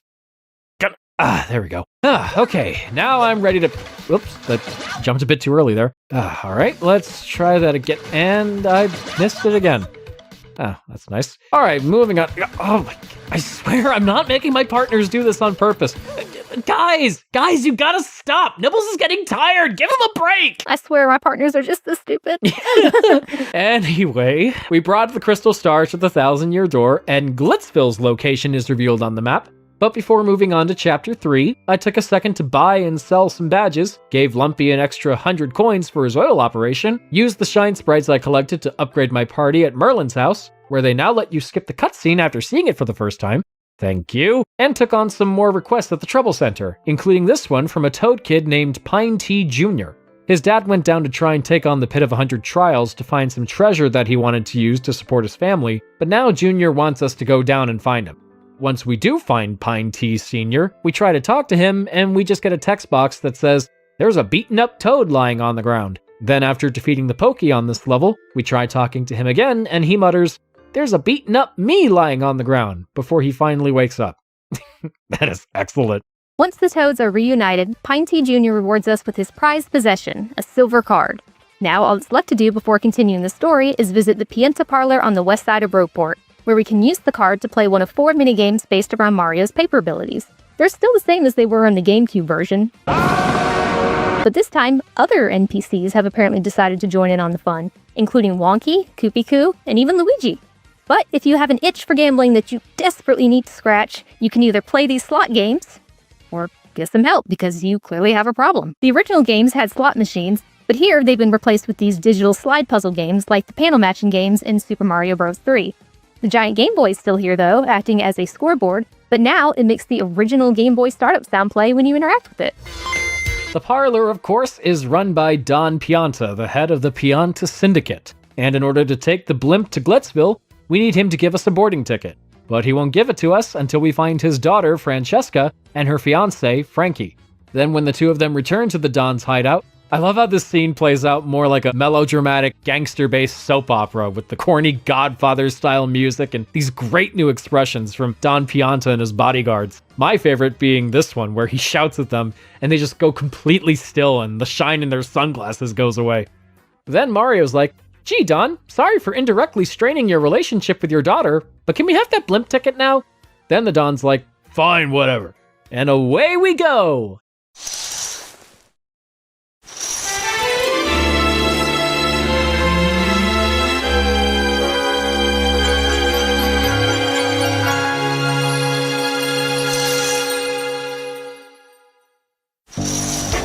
Now we come to one of my favorite chapters in the game, and while the music might have gotten a slight downgrade in my opinion, another reason why I'm thankful for the inclusion of the Nostalgic Tunes badge, Glitzville is still just as lively as I remember it. But one of the first things that stood out to me when I got here this time around was this cutout over by the hot dog stand. In the original it was just there for decoration, but now it's a photo op that you can interact with and grab screenshots. And that's just a whole new reason for me to love this place. This floating complex is all about fighting, and the third crystal star is seemingly attached to the champ's belt wielded by Rock Hawk, the Glitz Pit's current champion. So, oh my. So, in order to get the star, Mario has to register as a fighter and work his way up the ranks until he gets the top spot. After meeting with the owner of the Glitz Pit, Grubba, who's basically Vince McMahon with just as much regard for his employees and yet somehow less toxically masculine, he signs on to the circuit, Grubba christens Mario the Great Gonzalez, and has us escorted to the minor league locker room by his assistant, Jolene, Jolene, Jolene, Jolene. The rest of the chapter from this point on is mostly just battles against other Glitz Pit fighters like in the original game. To enter a battle, you just walk up to the Game Boy Advance shaped terminal next to the locker room door and sign in. And like the Game Boy scoreboard in the Pianta Parlor, the terminal makes the GBA startup sound when you turn it on. At the start of every fight, Grubba still gives you conditions to follow in order to rank up after winning. But this time they appear in the bottom left corner of the screen throughout the match, which is really nice. Even when the conditions make absolutely no sense. I'm not allowed to use my hammer against an enemy I can't even jump on! The remake also lets you partake in exhibition matches. The remake also lets you partake in exhibition matches, where you can go up against any fighters currently ranked below you without needing to follow any conditions, or sit through the intro since you can skip them now. The fighters you actually need to worry about are these 2 iron clefs called the Armored Harriers. Or at least that's what they were called in the original. In the remake, they were renamed to the Iron Adonis Twins, but Armored Harriers is still used as a nickname for them. I'm not sure how to feel about the new name because just the name Adonis implies that Greek mythology is a thing in the Mario universe. And that raises too many questions. Their defense is so stupidly high that they're immune to pretty much everything. And they're the last guys you have to beat before moving up to the major leagues. So, what do? Well, the secret hides within the confines of this bouncing Yoshi egg that you find outside at the hot dog stand. And just before it gets hit with higher prices, the egg hatches into a Yoshi kid, and yes! I got the green one! And for the sake of tradition, we gotta give him this name, Couscous! Give me some couscous hype! After this, I took him back to Rogueport to quickly find some star pieces and had Merlin rank him up because I could. Then I took him back to Glitzville, discovered that you can interact with doors and NPCs while riding him now. Cool. Then I had him use his Gulp attack to beat the Iron Clefs and made it to the big leagues. It's here where Chapter 3 takes a much darker, seedier, more mysterious turn. Because the ice storm in the Major League locker room now falls out of the locker when you open it. No, I'm just kidding. Rock Hawk bursts in to try and intimidate us. And this is where we discover that the crystal star on his belt is actually fake, leaving us wondering where the real one might be. You then start receiving emails from someone threatening you to stop looking for the crystal star, or else you'll be dead meat. But you also get emails from someone else who calls themselves X and has you perform various tasks to learn more about why Glitz Pit fighters keep disappearing and who exactly is behind it all. Finally, an X I can trust. One of the first things X has us do is go to the fresh juice shop and get the super hammer from Podler. Then they instruct us to go to the minor league locker room to smash a giant block with it, and behind it is a room containing the dubious paper, which is now called dubious documents. These contain some juicy information regarding the crystal star. Was that a pun since we just came from the juice shop? I don't know. You wrote the script, so you tell me. But before we can make off with the papers, Jolene catches us and confiscates them. Only this time she catches us before the camera shifts back to the locker room, meaning no more awkward pauses. Later, X sends us upstairs to the storage room, where we find some of the missing Glitz Pit fighters drained of their strength, including some of our old minor league buddies. King K is unresponsive, but Bandy Andy eerily warns us not to go near the ring when there's nobody around. Oh, and there's a star piece here too. Oh, how nice. Yeah. But as we make our way out, Jolene seems to be watching us. And like in the locker room, the event triggers earlier than in the GameCube version, so that means, again, no more awkward pauses. But that's not going to stop us from having some of our own. Yeah. What he said. Yeah. Then after more battles, including a surprise rematch with the Armored Harriers, an encounter with Bowser, and my first successful power bounce, Mario makes it to the title match against Rock Hawk, hands his feathered backside to him on a silver platter, and is crowned the new Glitz Pit champion. Oh, look, he even wears the champ's belt for this sequence. Oh, that's adorable. I love that. But then after we're let into the champ's room, we hear some strange noises coming from the air vent. So we use the super hammer to open it and go inside, leading us into Grubba's office. Here we go through his desk drawers and find blueprints for a machine under the ring that uses the power of the crystal star to drain people of their strength, and also a star piece. And like before, this is where it's revealed that Grubba was the one behind everything, and he's been using the machine to make himself stronger. But once we corner him in the ring, he uses the machine to turn himself into a Discord mod, leading to Chapter 3's major boss fight. But of course, we manage to beat him, and after Grubba loses all of his power, Jolene comes in and reveals herself to have been the X secretly helping Mario the entire time, in hopes of seeing Grubba get taken down and being reunited with her brother, Prince Mush, who was the Glitz Pit's first champion, and also the first fighter Grubba used his machine on. But speaking of which, the machine shuts down faster than the Sims 1 re-release. Bruh. And once it does, the gold star is able to use its energy to free Mush's spirit from inside and make him appear. Unlike the original game where he just pops out of the machine. So the day is saved, Jolene becomes the new Glitz Pit fight promoter. I'm thinking.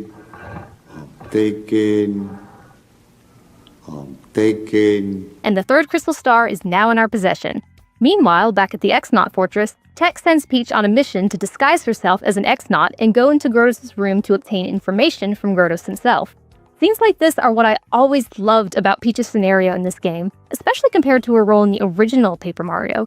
She and Twink still helped Mario in some ways, but her segments are much more involved here. I also love the way the scene of her approaching Grotos plays out in the remake.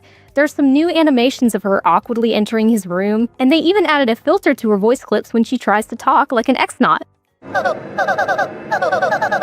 God, they just don't stop with the attention to detail. They never stop. And that's not to say anything less of Bowser's portions, which are still just as funny as ever. Like this bit in The Great Tree, where Cammy and the Puny Elder verbally abuse each other, and Bowser just stands back and makes fun of them under his breath. Ageism is funny. But anyway, Mario and his party bring the gold star to the 1,000-year door, and the next crystal star's location is revealed to be Twilight Town, which I hear is a good spot to find some ingredients. Ooh. But before continuing with the main story, I decided to take the pipe to the Great Tree and head down to the item shop to take advantage of their and head down to the item shop to take advantage of their double point special. First try. Then I returned to Glitzville, God I love the pipe room so much, to take on Jolene's Trouble Center request, collect all these dirty ass trunks, and hand them off to this random Goomba in Rogueport named Goomfree. And since I came here to handle her trouble, I figured this would be a good time to get back in the ring to stock up on experience and regain the champ's belt. You really don't have to do this, but I just like having it in my inventory to flex. At that point, I was ready to head to Twilight Town, but taking the warp pipe there from the Rogueport sewers doesn't seem to work, as you can tell from this new sound effect they added. Fortunately, there's a Twilight Town native named Darkly vibing in this back alley just outside Frankly's house, who tells us the only way to go down the pipe successfully is by wearing pieces of clothing or accessories that have our names on them. Which is odd even by this game's standards. But at least there's no CAPTCHA. Yeah, to enter this pipe, you have to tell us which of these pictures have stop signs in them. And he offers to write Mario's and his party members' names on their backsides, and now it sounds like he's writing with a marker instead of a pencil. After this, we head back over to the pipe, and it doesn't reject us this time, meaning we can now officially move on to...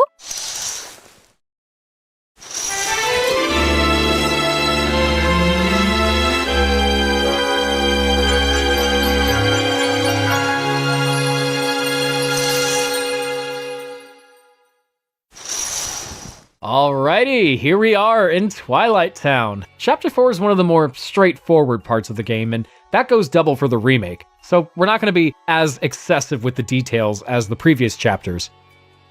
Though that doesn't mean we can't try to be. So when we first arrive, the town is under a spell that causes random citizens to be turned into pigs. But in order to find the person responsible for this, we need this third black chest to curse us with the tube mode ability. And to open it, we need to grab the black key from inside the shed. But now it has a rock in front of it that Mario has to push out of the way. At first I thought this was weird, but this was probably to foreshadow pushing the rock on the Twilight Trail later, so I guess that's fine. Then once we're granted our third paper-related ability, I went back to Rogueport, used it to make my way into Bobbery's house early, no doubt spooking the shit out of him, and went into his room to grab the Shine Sprite. Then I went back to Twilight Town, slipped under this fallen tree, oh hey, start piece, and continued on to the Twilight Trail until finally making it to Creepy Steeple. Upon entry, I was immediately taken by just how much this place benefits from the HD upgrade. God, I haven't seen anything this beautifully creepy since Coraline. Everything is mostly the same here, from the switches that make the stairs move forward and back, to the tree that gives you golden leaves, to this chest with hundreds of boos trapped inside. And just like in the original, once you let them loose, you can attack them to engage in an optional super boss fight against Atomic Boo, who's still here for easy XP and even a 50 coin clear bonus now. But of course, the major boss of this chapter is this Duplighost named Dupless, who cursed the people of Twilight Town to turn into pigs because he thought it would be a good prank. It's like irony or something. Yeah, he's basically a YouTube prankster. And like real YouTube pranksters, he's not very bright, and was most likely dropped as a baby. But since he's also a Duplighost, that means he can copy the appearances and abilities of other people. So during this fight, he takes Mario's form and tries to use his attacks against us. It doesn't help much, however, as we manage to kick him to the curb and obtain the 4th crystal star. Or so we think. Yeah, just when you might say to yourself, wow, this chapter went by really quick, this is where Chapter 4 takes a completely unexpected turn. That is, if you've never played this game before. So it turns out the Dupless didn't just copy Mario's appearance, but straight up stole his identity. Not like that SpongeBob episode, though, where it was just a name tag. I mean, his complete identity, leaving the real Mario as nothing but a purple silhouette. I don't think the developers accounted for whether players had the W emblem badge equipped or not at this point in the original game, because when Dupless takes Mario's form, he'll revert to his normal colors no matter what. In the remake, they made it so that he also copies Mario's current color scheme. So if you go in with the W emblem badge equipped, he'll take on Wario's colors too.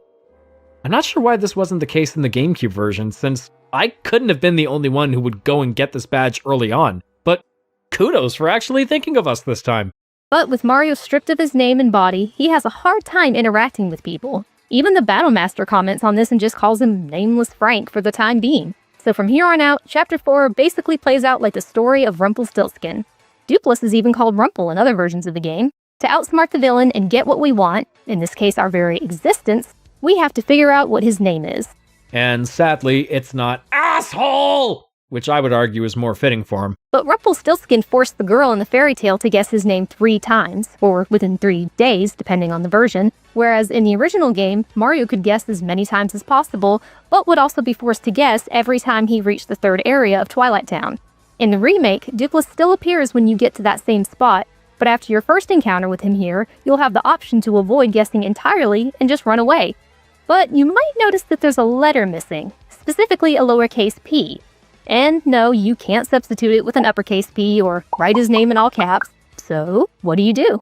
Well, once you get back to the first area, you see Vivian looking for something called a super bomb that Beldum lost and still blames her for losing, because she has just as much regard for the truth as Mark Zuckerberg. Mario ends up finding it and returning it to her, and Vivian is so touched by his kindness that she decides to join him and help him get back his identity.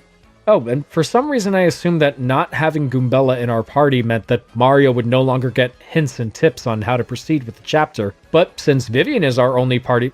Since Vivian is our only party member now, she gives Mario hints instead. She's good with the attention to detail I get! Together they make their way back down the Twilight Trail, and I managed to kill an Amazy Daisy and got a shitload of star points for it! They jump down this well outside the entry gate. Vivian pulls Mario into the shadows to slip under the sliding gate. They find the secret room with a chest containing the letter P. It's a little P. Okay, calm down, it's not that funny. And then they eavesdrop on this talking parrot that starts talking to himself and says Dupless's name out loud. Stupid. With the 16th letter of the English alphabet in our possession, we're finally able to guess Dupless's name right. And he doesn't take it well. We then chase him back to Creepy Steeple and engage in a second boss battle where we're not just fighting him, but our partners as well. Vivian then realizes that she's been helping Mario this whole time and leaves him alone. For about 3 minutes until she remembers that Beldum is a and decides to stay with Mario since he's actually nice. Then the two of them manage to defeat Dupless once and for all. Mario gets his groove back, and his party members all feel like dumbasses for not realizing Dupless was playing them all along. I mean, they are, but that's not the point. Vivian then makes her status as a full party member official by grabbing the Ruby Star and handing it to Mario. Yes! Now I can use one of my favorite special moves in the game. Art Attack. It lets you draw shapes around your enemies and deal damage to them when you close the line. If it doesn't seem that cool to you, then I have a question. What other special moves can you think of that allow you to kill bad guys by drawing penises around them? I rest my case. So with 4 crystal stars down and only 3 to go, we return to Rogueport, deliver the cookbook to Zesty so she can cook more recipes for us, and then take on Miss Mouse's Trouble Center request where she sends us to Hooktail Castle to find a special badge. What? How did that happen? So we make it over there and eventually find the badge she was looking for, the Attack FX B badge, which for now is just called the Elusive badge. And I can see why Miss Mouse would be interested in this badge because it makes Mario's attacks sound like Arthur Ewing's musical mice.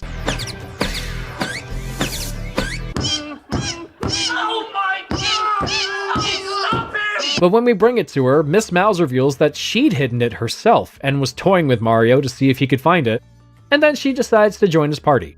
Welcome aboard! I look forward to hardly ever using you for anything other than stealing items in battle and sniffing things out on the overworld. Anyway, bringing the Ruby Star to the Thousand-Year Door reveals that the next crystal star is on Keyhall Key, and to get there we need the assistance of a pompous sea captain named Flavio, and a retired navigator named Bobbery. But while Flavio agrees to join us fairly quickly, even offering to take us on his ship, mostly for the sake of feeding his ego, Bobbery vehemently refuses. It's not until we talk to Podley, the barkeep that works at the inn, where he tells us that Bobbery's wife Scarlet had died while he was out at sea, and out of guilt he has since vowed never to sail again. In the GameCube version, the music slowly faded out leading into this moment. And I always love this because they didn't need music telling us to be sad like an episode of Full House. So the lack of it forced us to take in the weight of the moment and make us feel Bobbery's pain and even Podley's regrets over not handling the situation the way he wanted to. Since Scarlet wrote a letter to Bobbery on her deathbed and asked Podley to give it to him at the time of her death. But he just felt so sorry for Bobbery that he couldn't bring himself to do it. Wait a minute. The Switch version doesn't make Bobbery's backstory any less tragic, but now this moment has background music playing over it. However, while it does make the scene lighter and is, in my opinion, a little distracting, it's still a nice piece that isn't obnoxiously sappy, so it doesn't bother me too much. But after Podley's trauma dumping, we bring the letter to Bobbery, and the words of encouragement from his lost love rejuvenate his spirits and inspire him to get back on the water. With our hardy crew assembled, we make it to Flavio's ship, the SS Flavion, and set sail for Keyhall Key. But as the ship leaves the port, an ex-naut watches it leave and reports to one of his fellow soldiers that one of their men is on board. Wait, what? How could that be? But now, this ex-naut is shown using a walkie-talkie, whereas in the original game, he just looks like he's talking to himself. Or maybe he's just practicing how he's actually going to report it. Ex-Naut Black is on board. No, that sounds bad. Ex-Naut Black is on board. No, that's stupid. Ex-Naut Black is on board. You sound like a jackass. He's doing like that. Come on, you can...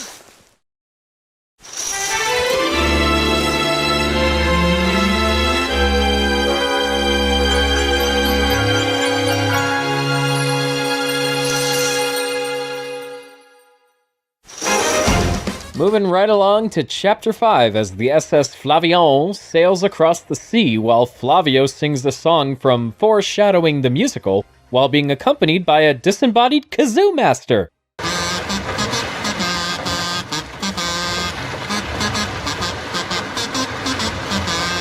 Yes! No notes! Absolute cinema. The kazoo player even gets his own slot in the end credits!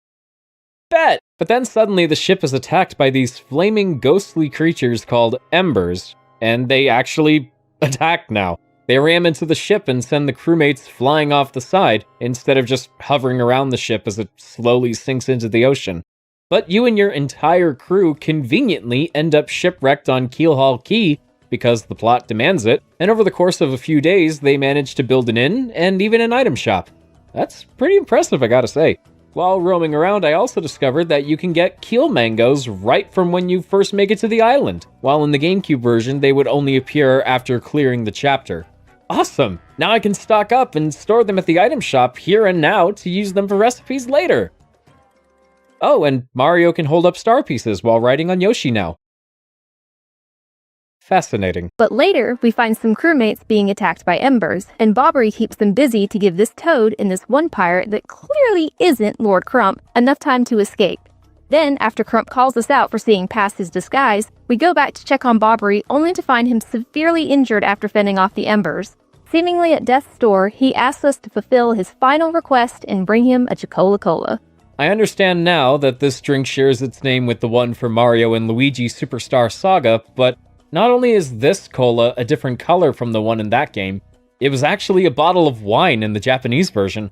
Bobbery also says he had one bottle left to celebrate making it to Keelhaul Key and honor his wife. Red wine, scarlet red, it's like poetry.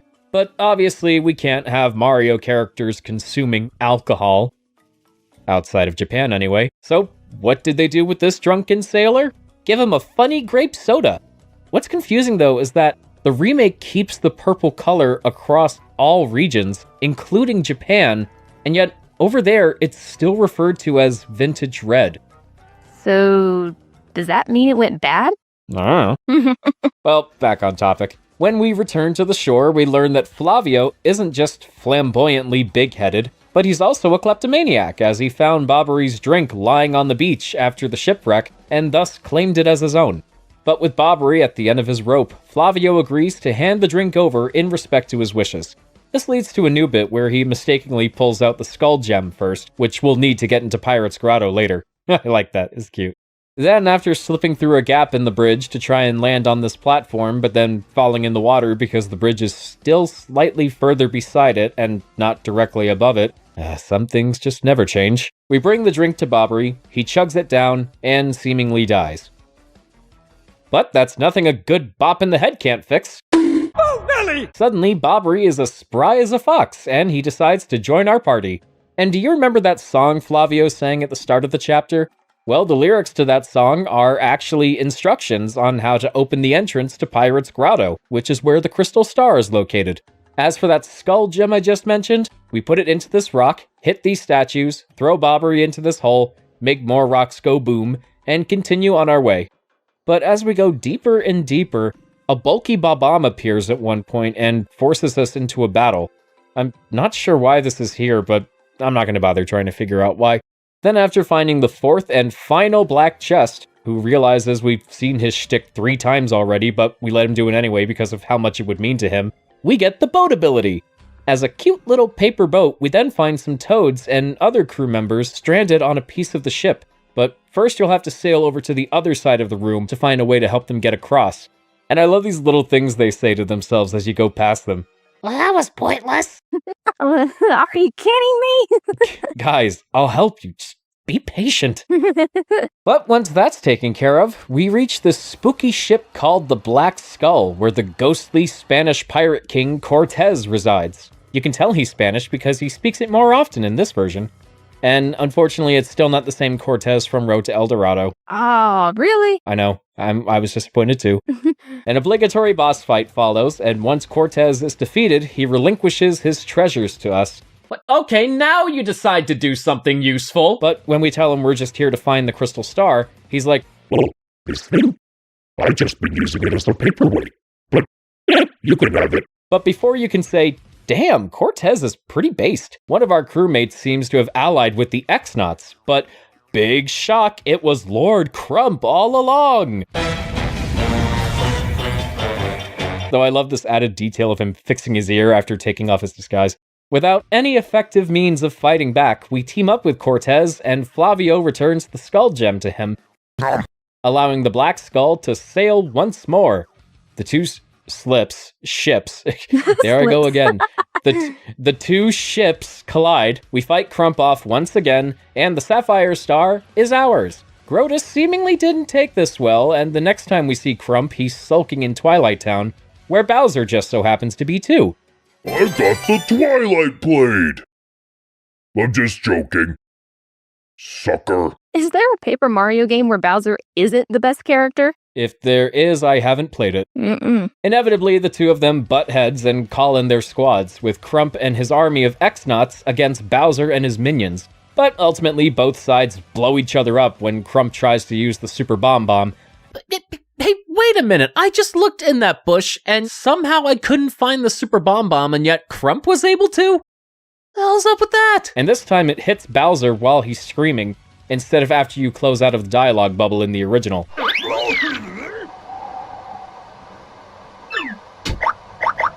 Meanwhile, at the X-Naut Fortress, Tech sends Peach on a mission to sneak into Grotus's computer room and upload data to their server so that Tech can analyze it. But in order to get in undetected, Peach has to take an invisibility potion, which you can craft by using this machine to pour different colored liquids into a beaker in a specific order. And now the windows have rotating lights indicating how long you have to pour each potion into the beaker before moving on to the next one. I like that. 30 seconds later, Peach chugs it down, and like a charitable billionaire, you can't see her. But as you can tell, the potion doesn't work on her clothes, so we gotta go commando for this operation. Here's another example of this game's impeccable attention to detail. In the original, while Peach is walking around naked, that feels really weird to say out loud, her footsteps are the same as when she's in her heels, but just softer.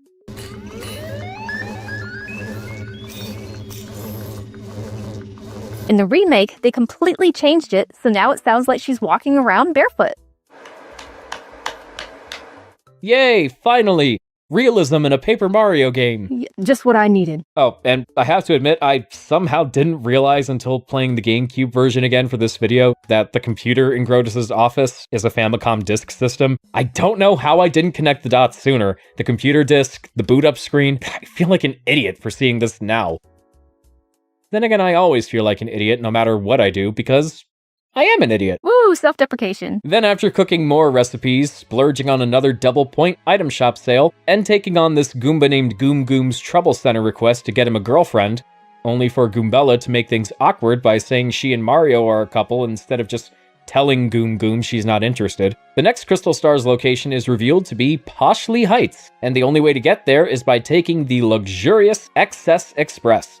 But first, we gotta go back to Keelhaul Key to see Frankie tell Francesca he loves her exactly 100 times. Then we bring them back to Don Pianta's place to reconcile with Francesca's father, and the Don decides to retire and officially makes Frankie the new head of the Pianta Syndicate. But before he leaves, he gives us a train ticket, and all we gotta do is board the XS Express and ride our way through the next chapter.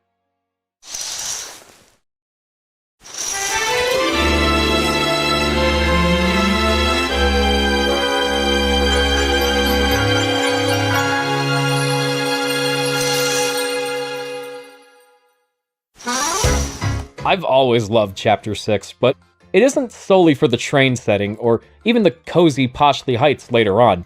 This chapter puts a unique spin on the way the previous ones were structured. Chapters 1 through 5 had Mario reaching the Crystal Stars location and then defeating enemies and overcoming obstacles to find it. Chapter 6 instead has most of the action take place before we even get to the Crystal Stars location. The train ride plays out like a detective story, with the passengers, and even the people working on the train, having things stolen from them left and right, along with a mysterious passenger threatening to stop Mario however they can. Oh, and there's also the ghost of a passenger that died years ago residing in one of the cabins, and you have to bring in his old diary to get a blanket from him and give it to the conductor. But instead of just giving it to him now, you have to put it in the drawer next to his bed, which I guess is more practical since he's a ghost. So he probably wouldn't even be able to hold it. I do like this bit where he tries to depart to the afterlife, like an angel ascending to heaven, and Mario and his partner bow their heads in respect, making his decision to stay in the cabin a little bit funnier. Ghost T here doesn't want us peeking into his diary before we return it though, so obviously, if you're anything like me, that's exactly what you'd end up doing. If and when you do, he still reaps your mortal soul like he does in the original, and not to brag, but this was the only time I ever got a game over during the playthrough I recorded for this video. Even then, it was on purpose. This was where I discovered that whenever you get a game over in the Switch version, you now have the option to either retry the current scenario, go back to your last save point, or go straight to the title screen. Cool beans! But back to the mystery. In the vein of classic detective stories, one of the passengers on the train is an actual detective, or so he says, named Pennington. Despite us mostly doing the work, he decides to make Mario his assistant in helping crack the case, while also constantly mistaking him for Luigi. And I love this little audio clip of Luigi that they added when Pennington first makes this mistake. Eventually, we discover that the culprit behind this sticky, yummy threat is Dupless posing as an actor named Ziptoad, and we catch him with very little effort. And I mean very little effort. Then, with our crisis averted for the time being, we make a mandatory stop at Riverside Station, which has the jazziest and most toe-tapping version of the battle theme yet. Seriously, it's so good. I know, I love it so much!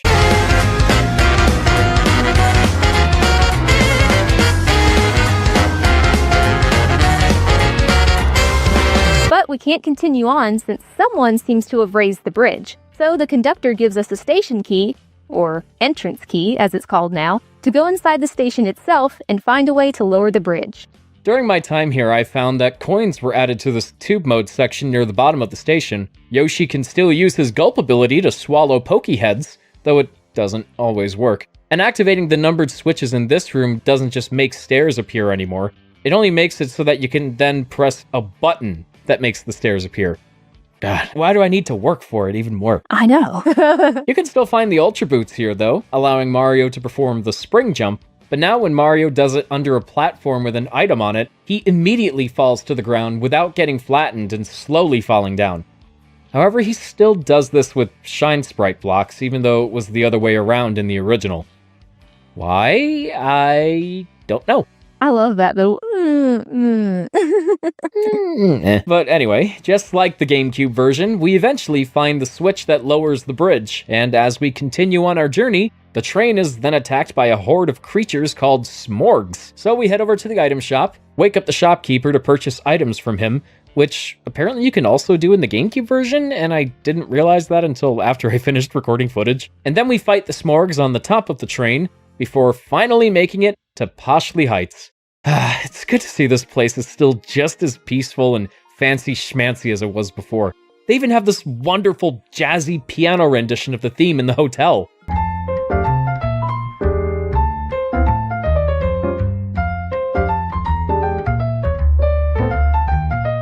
But what Nibbles is still doing in the swimming pool, I have no idea. I had to check that myself to make sure he was still there. Yeah, that fish just gets around, I guess. Oh, and when I was playing the game again on my downtime, I discovered that if you keep hitting the piano in Toodles' house with your hammer, it plays the first 6 notes of the Super Mario Bros. Theme. The Crystal Star once again resides in the Poshley Sanctum, which Pennington just so happens to be the curator of. But as he lets us inside, we find that Beldam, Marilyn, and even Dupless have seemingly beaten us there and snagged the Crystal Star for themselves. Unfortunately for them, it turns out to be a fake, while the real Crystal Star is inside this giant painting that we make our way into via this warp pipe. Then after fighting off some dark boos and grabbing the L emblem badge, literally turning me into Green Mario, the Garnet Star in all its non-made-in-China glory is ours. And I have to say, I already love the music anyway, but especially in the remake, in that part of the sanctum where all the dark boos are, that is so pretty. I know, it's so good.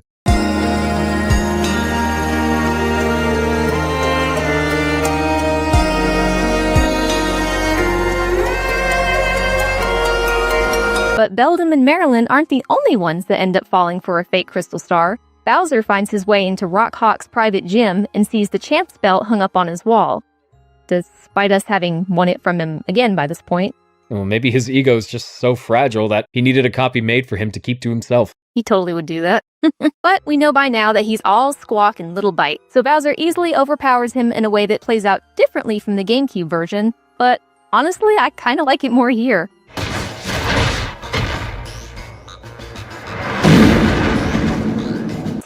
Meanwhile, Grotus is not too happy hearing of his constituents falling for a fake Crystal Star. Less so after finding out that his own computer has been conspiring against him.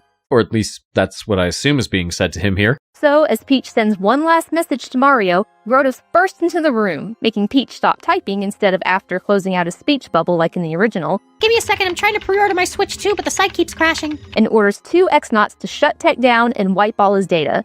And Peach reaching out to Tech as his power gets cut really shows how much her relationship with him evolved over the course of the game. It makes this scene so much more heartbreaking. No kidding. I haven't felt this bad seeing a computer get put out of its misery since the Lappy 486. So popular lately. Oh, wow, that's 2 Homestar Runner references in one video. Punk! But now there's only one Crystal Star left to find, and with Princess Peach in even greater danger, we can't afford to waste any more time. So let's take on some more Trouble Center requests. Here's one from the businessman, the nameless Ratui who we helped on the Excess Express during Chapter 6. They've never given me a name. I've been around since show 1 and I still don't have a name. He can't remember the code to open his briefcase, so we have to visit the homes of other NPCs from throughout the game and count how many chairs each of them have, because that's what he based the combination on for some reason. But I didn't even need to leave because I was able to correctly guess the combination from memory. Yes, I only reserve space in my brain for shit that's actually important. And with his briefcase open again, the businessman rewards us with a bottle of hot sauce, which he can now sell us more of whenever we need it. But what's he doing with an endless supply of hot sauce in his briefcase? Well, if you remember from the original game, the businessman says he was planning on working with Hoggle, the pig that works at the hot dog stand, to combine his company's hot sauce with something Hoggle sells called a fat dog to create the tongue-blistering fat dog. But those names were only used in English language versions. Originally, he said he wanted to combine hot sauce with hot dogs to create something called the hottest dog. But if you tried giving these to Zesty to cook into a recipe, it just results in a mistake. Hey, like me! I'm guessing they changed it to refer to items that can't be obtained so that players wouldn't be inspired to make it and then be disappointed to realize it doesn't even exist. But in the remake, they actually made the hottest dog a reality. It's the only new item/recipe in the game, but it replenishes 7 flour and heart points and even charges your attack. It also has ketchup on it, so that makes it better than the regular hot dog by default. Hot dog! Hot dog!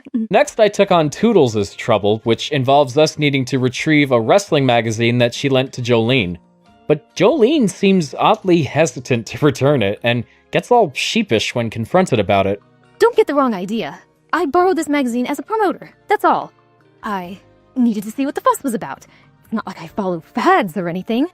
Oh, so that's why she specifically asked to borrow the swimsuit issue. Oh, wait, remember Lumpy? Well, that oil operation we helped fund apparently paid off extremely well for him, as he told me after returning to Rogueport. And he graciously gave me 3 times as many coins as I'd initially given him. Wow, talk about a big return of investment. Lumpy's whole side story is the same as it was in the GameCube version, but in the remake, after he comes back, you can read a journal he kept on his search for the black gold. And it's literally a love letter to fans of the original N64 game.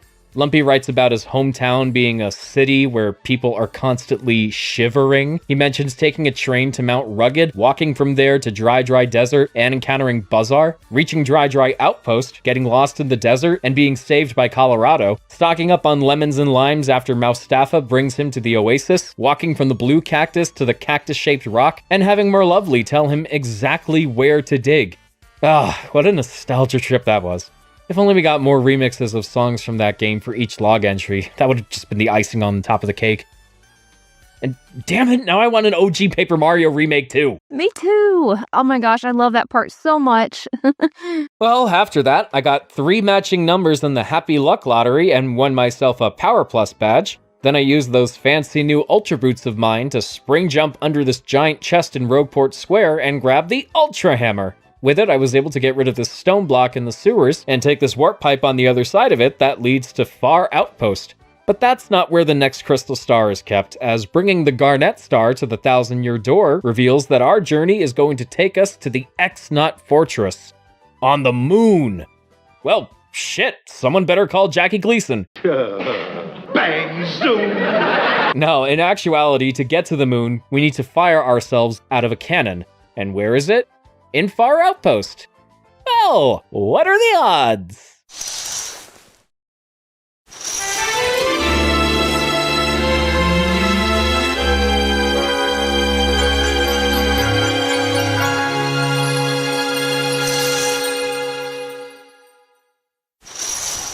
Chapter 7 starts us off in the snowy hellscape of Far Outpost, and the mayor says that if we want to use the cannon, we need permission from both General White, the maniacally depressed Babam we met back in Petalburg, and Gold Bob, an aristocrat we met on the Excess Express.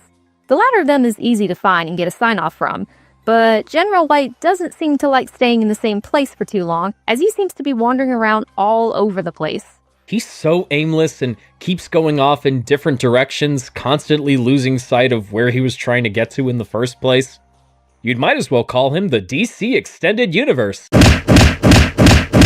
As we brought up earlier, this is the most infamous and widely disliked part of the game. But while, again, I never dread coming back to this part during any of my playthroughs, I'm sure most people found the General White chase much more tolerable in the Switch version thanks to the pipe room letting you jump from world to world a hell of a lot quicker.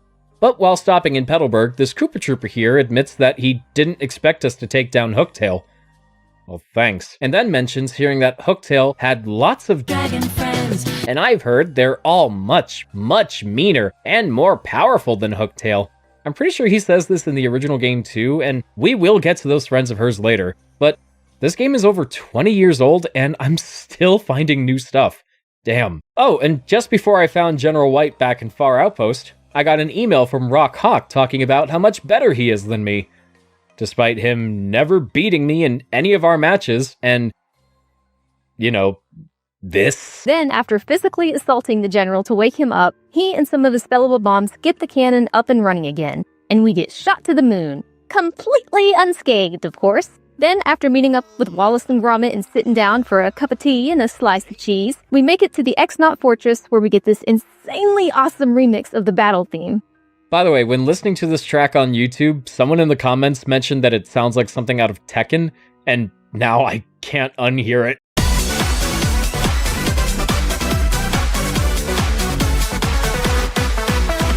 Some things about this place are a little different. They've slightly changed the timing on the claw and the crane machine, and it caused me to fail more times than in the GameCube version.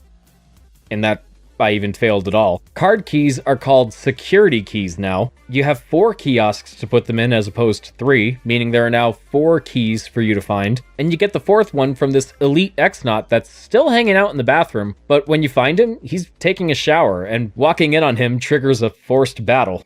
I probably deserve it, though. I should have at least knocked before entering. Everything else, though, seems to be the same as the original. The access code to open this door is the same, and I still also have that memorized. These notes in the lab still give me a good chuckle, and you can still slip through this vent above the changing room and come out from behind the curtain as an 8-bit sprite. But if I had to nitpick, since the Super Mario RPG remake also brought back the 8-bit Easter egg from its SNES counterpart, part of me wishes this game changed its NES reference to have Mario turn into his N64 Paper Mario sprite. That would mean having to make N64 graphics for his party members too, so maybe it would have just added too much work? Or they just wanted to keep this version as faithful to the original as possible, which I appreciate.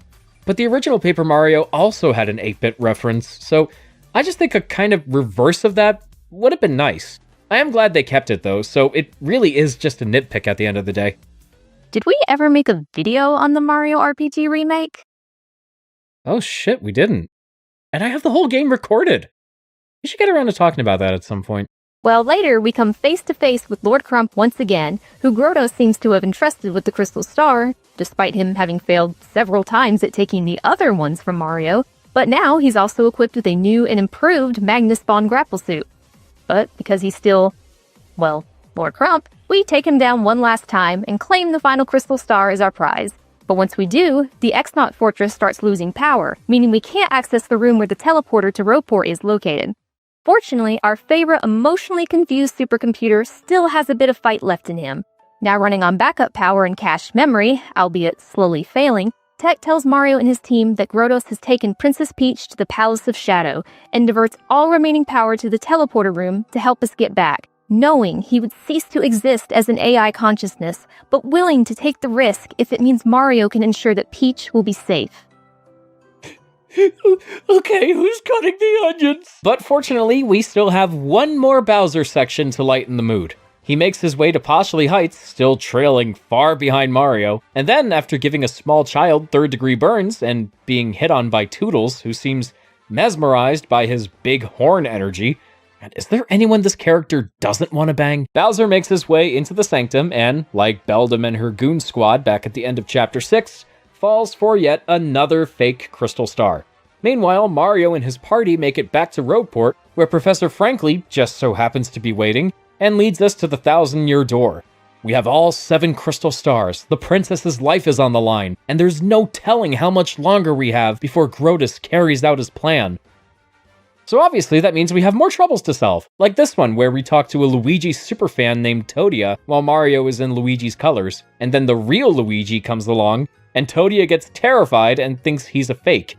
Obviously Luigi isn't the imposter, but admittedly the way he cries while running away now is kind of funny. I'm sorry, buddy. I then took on Goldbob's trouble, which is just a repeat of the General White chase, and also Dower's trouble, which involves us passing this routing slip around between him and all the other geriatric NPCs we met throughout the game.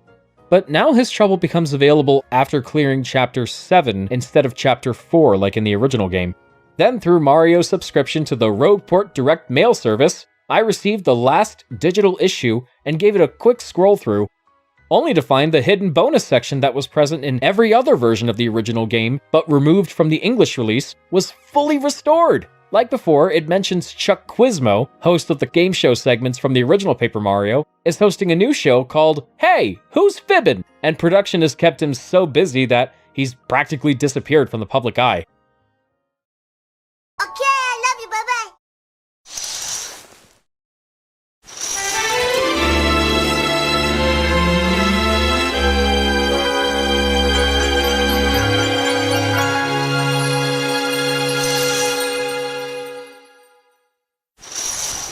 Well, now that we have all 7 crystal stars, it's time to open the 1,000-year door. Oh, wait, we did that already. And make our way into the Palace of Shadow. Ooh. And of all the areas in this game, this place completely embodies everything I love about the remake's visual style. It looks exactly like how I remember it from growing up with the GameCube version, but just bigger and better. That's only how it looks, however. Is there anything majorly different to point out? Any changes or inconsequential details that we can go on for 5 minutes about? Actually, not too many. The process of getting from point A to point B is all the same. Solve some puzzles here, fight some bosses there. It's all how I expected it to be. That being said, it's still not exactly the same. Oh my god. Nope. Excuse me. The second room of the palace has it so that the camera shifts down to show you where you are when walking down to these small little crevices where you find the stopwatch before the fire bars and the shooting star by the door to the next room. The torch puzzle still requires you to go through whichever doors have torches lit next to them, but now the path has you going to the right and to the left. So hypothetically, you could walk through the door you just came out of wow, there are so many typos in the script. Sorry, that threw me off. Yeah, this really is a maze. Yeah. So hypothetically, you could walk through the door you just came out of to reach the next room, as long as the torch hanging on the wall beside it is lit. Then there's this section where you have to go through this tower and clear all the puzzles in each room to get palace keys, or tower keys, which makes more sense for this area. I also like this new blue phasing effect they added to the room where you walk through the wall to make the key appear. That's so cool. Normally, you'd have to fight Hooktail's older brother Gloomtail to get the star key from him, or Star Stone, which is what it's called now, then bring it back to the tower to place it on a pedestal, then put all the keys in these pillars, which would then make a staircase appear that takes you deeper into the palace. But in the remake, when you first get to the tower, none of the rooms are accessible. So now you have to get the Star Stone from Gloomtail first, before taking it back to the tower, putting it on the pedestal, and then grabbing the keys. I don't really have an issue with this personally. You can't even put the keys in the pillars until the Star Stone makes them appear, so I think it makes sense. But this new sequence that plays when you use all the tower keys is really cool. The stars up in the heavens shone, carrying the lore of the sky, carrying secrets from on high. By skill and might, engraved in stone, stones to rival the celestial spheres, the 7 hewn by a fell hand, feared far and wide across the land, master of shadow, queen of fear. Wow. In the words of the Greek philosopher Socrates, that was metal as shit. Then, after one last encounter with Beldam, Marilyn, and Dupless, who had been posing as Professor Frankly since we got back to Rogueport, we finally confront Grotus deeper within the palace, and he reveals that, once he realized just how many crystal stars we'd obtained, he decided to sit back and wait for us to open the 1,000-year door so that he could take us out and claim the crystal stars for himself. That's also why he tasked Lord Crump with guarding the 7th crystal star, because he knew that Crump would be the easiest for us to beat. How exactly did Grotus get to this room before we did, even though it's implied that he followed us into the Palace of Shadow after we opened the 1,000-year door? It's not really explained, but at this point, it doesn't matter. He's one step closer towards carrying out his plan, and we can't let that happen. But after we defeat him, Bowser comes crashing through the ceiling with Cammy following behind. Yes, they finally managed to catch up to us, and the penultimate boss battle has us fighting both of them at once. But Grotus uses this as an opportunity to take off with Peach, and after bringing her to the deepest room in the palace, he summons the spirit of the Shadow Queen and offers Peach as a vessel for her to possess. She does this without any hesitation, and this causes Peach to go through a dark and sinister transformation. Like Bowsette. only less terrible. But when Grotos tries to control her as he believes the legends would allow, the Shadow Queen's all like, "Nah, you're done," and strikes him down with her magic. But don't worry, he's fine. She then begins shrouding the entire world in darkness, and the remake shows this by having these shadowy arms appearing over every single world we've been to. Oh, it's such a great image. Mario and his party arrive to try and put a stop to her conquest, but the Shadow Queen proves to be way too strong for them. Then, before she can give us the Exodia treatment, the crystal stars return to their original locations, and the friends we made along the way gather around them to send us words of encouragement. This also happens in the original game, but now we also get to see pretty much every other character we met throughout the story. And since we actually got to know a lot of these people, seeing them all come together to cheer us on makes this whole sequence way more meaningful and leaves a bigger impact.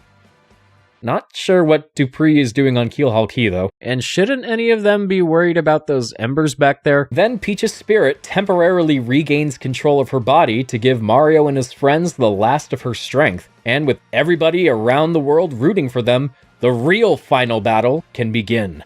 It's exactly the same as the original, so once again I was able to rely on Bobbery's Bobombast and Vivian's Veil abilities to deal massive amounts of damage and avoid succumbing to the Shadow Queen's super attacks. But this time, I also managed to get not one, but 2 bingos! One refilled my star meter, and one refilled all my stats. Oh my, finally! I get a bingo and it actually means something! Then after using Supernova to deal the finishing blow, the Shadow Queen is defeated and we get a 200 coin clear bonus for winning. But still no star points. With the demon's soul drained from her body, Peach is turned back to normal. Then everyone heads over to Rogueport Harbor, where Peach and Mario say goodbye to his friends before returning to the Mushroom Kingdom. The next we see of Mario, he's back at his house telling Luigi about his adventure, and now there's a picture of his party from this game next to the picture of his party from the N64 game.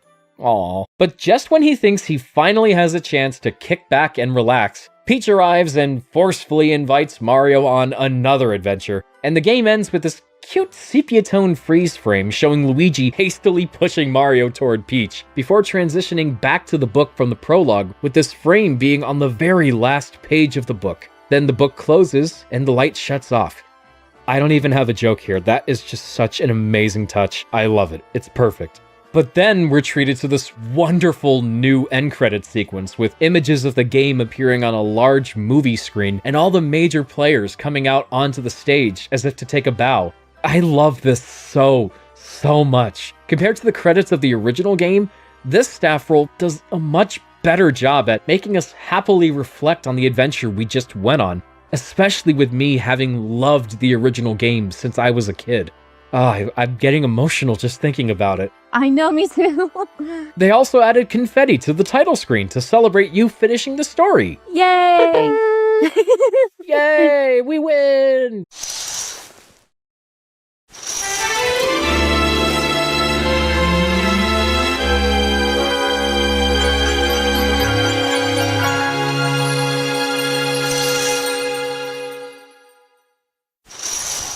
But while the main quest might be over, we still have some post-game content to look over.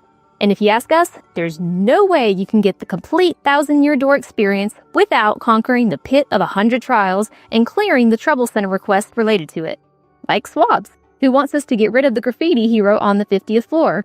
Swab's wish. I want to get married to Bobo Link, my dear love, in a shocker wedding. I want us to have 22 kids, enough for 2 soccer teams. Shablooey!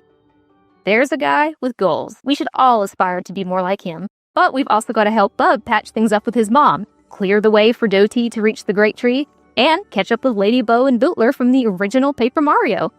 That last one isn't part of a trouble request, I just really wanted to hear that N64 remix again.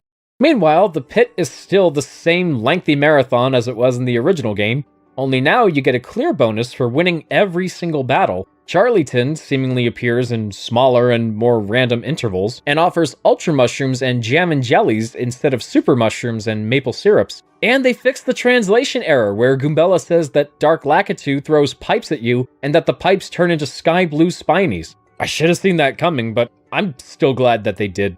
Oh my god, the meteor! And I got footage of it too! I knew I wasn't crazy! Oh my god, the kaiju! How am I getting so many of these moments? This never happens to me when I'm recording. Oh my god, 2 amazing daisies? I have seen the face of God and it is gold with yellow petals around it! But then 2.5 hours later, it all caps off with a fight against Bonetail, which took me about 15 minutes.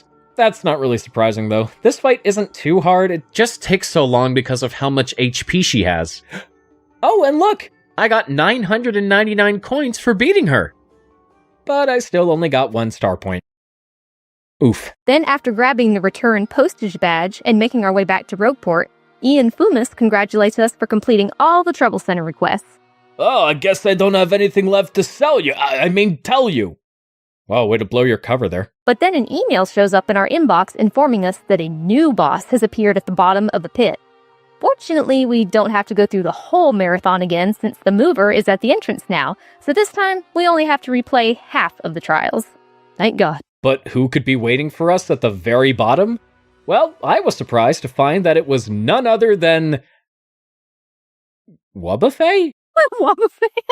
No, actually, this is Wacka. For those not in the know, this is a creature that only appears on Keyhall Key. He pops up out of this hole, and then you can hit him to make him drop these Whack-a-Bumps, which are near impossible to obtain in any other way. But if you hit him enough times, he'll eventually just stop appearing. And then after clearing the pit of 100 trials for the first time and defeating Bonetail, Wacka then appears on the 100th floor as an optional super boss. That is way more hilarious than I think the developers intended. Yeah, I definitely laughed when I made this discovery, but I also thought, how in the hell would this play out? Well, Wacka's fight is unique in that he uses Whack-a-Bumps to attack you. One hit can do as much as 10 points of damage, and the more times he's hit, the more Whack-a-Bumps he'll generate to throw at you.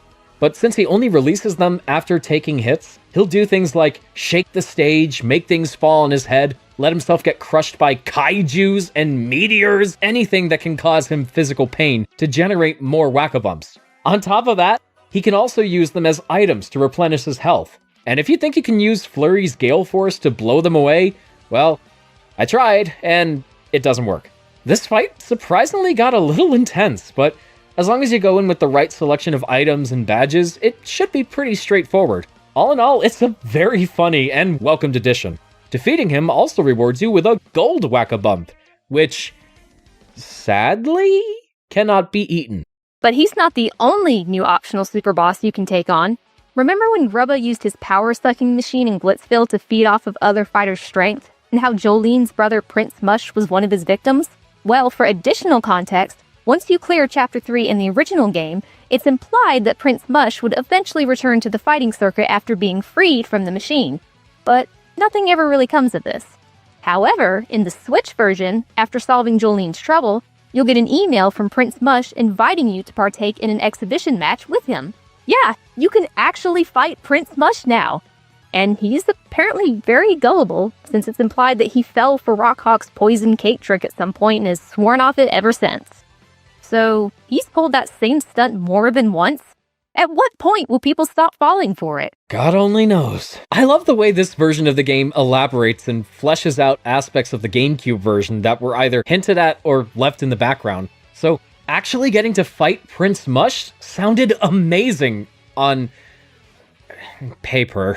Ugh, I'm sorry. Unfortunately, Prince Mush is a dirty, cheating bastard. I'm not even kidding when I say his fight is the most difficult in the entire game. He has extremely high defense. He can split himself into 3 copies. He's immune to status effects, fire, explosion, and lightning attacks. He can hit you multiple times with just 1 attack. You lose heart points and sometimes even flower points with every hit you take. And when he charges his attacks, don't bother trying to use Vivian's Veil ability and make him waste moves because while you're in the shadows, he'll just wait for you to come back out to attack. He also has this stance-based fighting style where he becomes immune to other types of attacks based on whatever stance he's in. If he's hopping, you can't use grounded attacks like your hammer, and if he's sidestepping, you can't jump on him or use other aerial attacks. So in order to beat him, you mostly have to rely on super guarding because doing so successfully will throw him off his stance and let you attack him more easily. But he'll charge up his attacks even more and resort to combos if he loses too much HP. So super guarding is absolutely crucial because without consistently good timing, you will get your ass handed to you with a side of fries, a Cinnabon pull-apart, and a blueberry pomegranate lemonade. This video's been sponsored by Wendy's, leading the call to send celebrities into space and leaving them there since 2025. I learned that the hard way on my first attempt. Thank you for the match.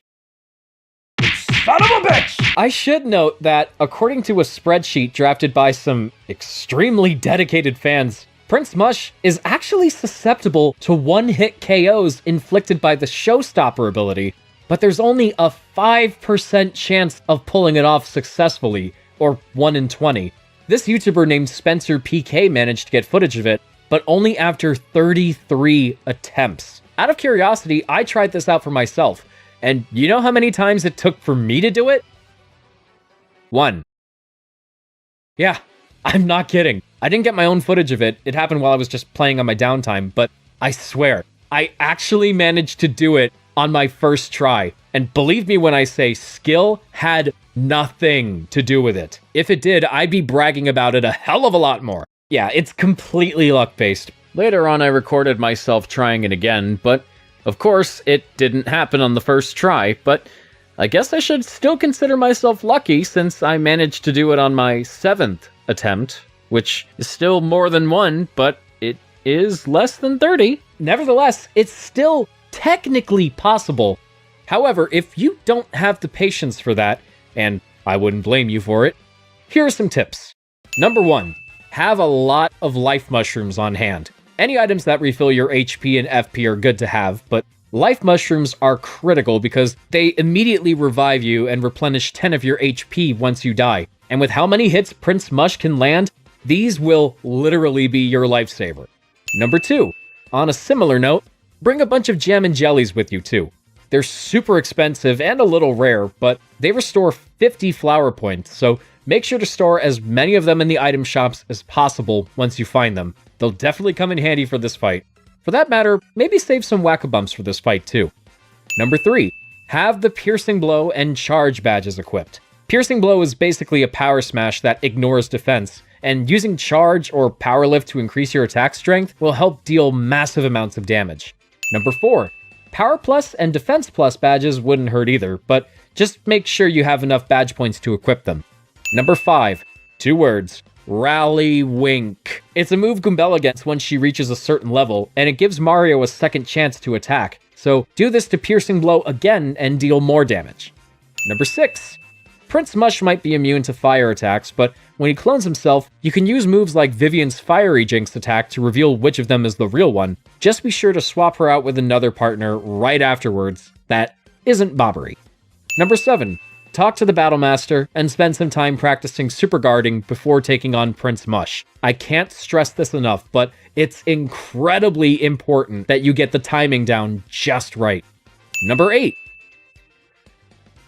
There is no number 8. Number 9. See tips 1 through 7 and ignore number 8, because there is no number 8. Weren't you paying attention? By taking these precautions, you should be able to win on your first try, unlike me. And once you eventually do beat Prince Mush, you don't just walk away with 4 star points, but he also gives you his belt as a sign of respect. Yay! More bragging rights! Now with him and Waka taken care of, my catalog is finally complete. And for as tough as he might have been, Prince Mush's entry is pretty funny. Outside the ring, he's Jolene's little brother. Mush. Just Mush. I'm just Mush. Anywhere else I'd be a bush. Here's something we've yet to bring up until now. You know how 7 hours ago we mentioned that collecting all the shine sprites and star pieces unlocked music and concept art for you to view in the gallery? Well, this game also rewards you with trophies. One for collecting all the badges, one for cooking all the recipes, and one for filling up the catalog. They pop up in the useful items section of the inventory, and they don't really do anything, but they're there for you to admire, or show off to your friends. You've earned the right to brag. Damn right I did. Oh, but wait, that's not all. After getting all 3 trophies, you'll receive an email telling you there's a shiny reward waiting for you in Rogueport's main square. You make it there, and what do you find? a brand new badge. This is the gold medal badge, and equipping it turns Mario into Gold Mario. He's very shiny, and I love it. As you could probably tell, going for 100% in this game doesn't amount to much beyond bragging rights. But, like I mentioned earlier, these completion rewards weren't present in the original, and I would still go out of my way to get everything there because it was just fun to do. So, while the amount of new content present in the Switch version is minimal, I love this game so much that anything new, whether big or small, would have only motivated me to complete it even more. But screw the trophy, screw the belt, screw the gold medal. You know what really makes completing this game worth it in the end? Luigi shows up on the title screen! Ah, look at him! He's so cute! Look at my baby! Oh, and I didn't know where to put this part because I only discovered it while editing this video, but apparently, if you sleep at an inn 50 times, the innkeeper invites the Lakitu cameraman to take a celebratory picture, and then they give you 200 coins. Oh, look at that, Luigi even gets it on the picture in the background. Oh my god, this is so cute. And I guess this is also a thing in the original, since the Mario Wiki doesn't specify this being exclusive to the remake, but I just can't believe that I'm still making new discoveries after all these years. And I didn't even mention the hidden door on the back of the Trouble Center. God, I want to make babies with this game! Wow. This has been one of the most surreal experiences I've ever had working on a video. If I were to go back in time to the year 2019, when I was working on my original Thousand Year Door review, and tell my past self that a full-blown remake of that game would actually come to fruition just 5 years later, he'd probably laugh in my face, and then either call the cops on me, or ask what it's like to reach 100,000 subscribers. Either way, neither of us would be happy. But everything feels so different now. It's like I had a life before the remake, and now I have a life after the remake. And, you know, when it comes to Mario games, Super Mario World is still my all-time favorite. But I've already been spoiled by countless re-releases of that game, as well as a port for the Game Boy Advance. Thousand Year Door has been stuck on the GameCube for 2 decades, and only now has it finally been thrust back into the spotlight and captivated a whole new generation of players. For years, it's felt like the Paper Mario fandom has been completely divided between those that grew up with the first 3 games and hate Sticker Star, Color Splash, and the Origami King just for bearing the Paper Mario name, and those that only played the modern games and see older fans as cynical purists that can't accept change. The split is obviously much more complicated than that, but for people like us who have been Paper Mario fans for more than 2/3 of our lives and grew up loving the first 3 games, yet still enjoyed the Origami King for what it was and thought Sticker Star and Color Splash were objectively bad for reasons beyond white outlines, the discourse within the community is, quite frankly, exhausting. So the existence of this remake isn't just rewarding for us older fans that finally got what we've been wanting for 20 years, but people that have never played this game before have gotten to see what they've been missing out on, and are loving it just as much as we did when we first played the original GameCube version as kids. And as far as younger fans are concerned, they're just getting another great Paper Mario game. So, for the first time in what feels like forever, both sides of the Paper Mario fan base are happy.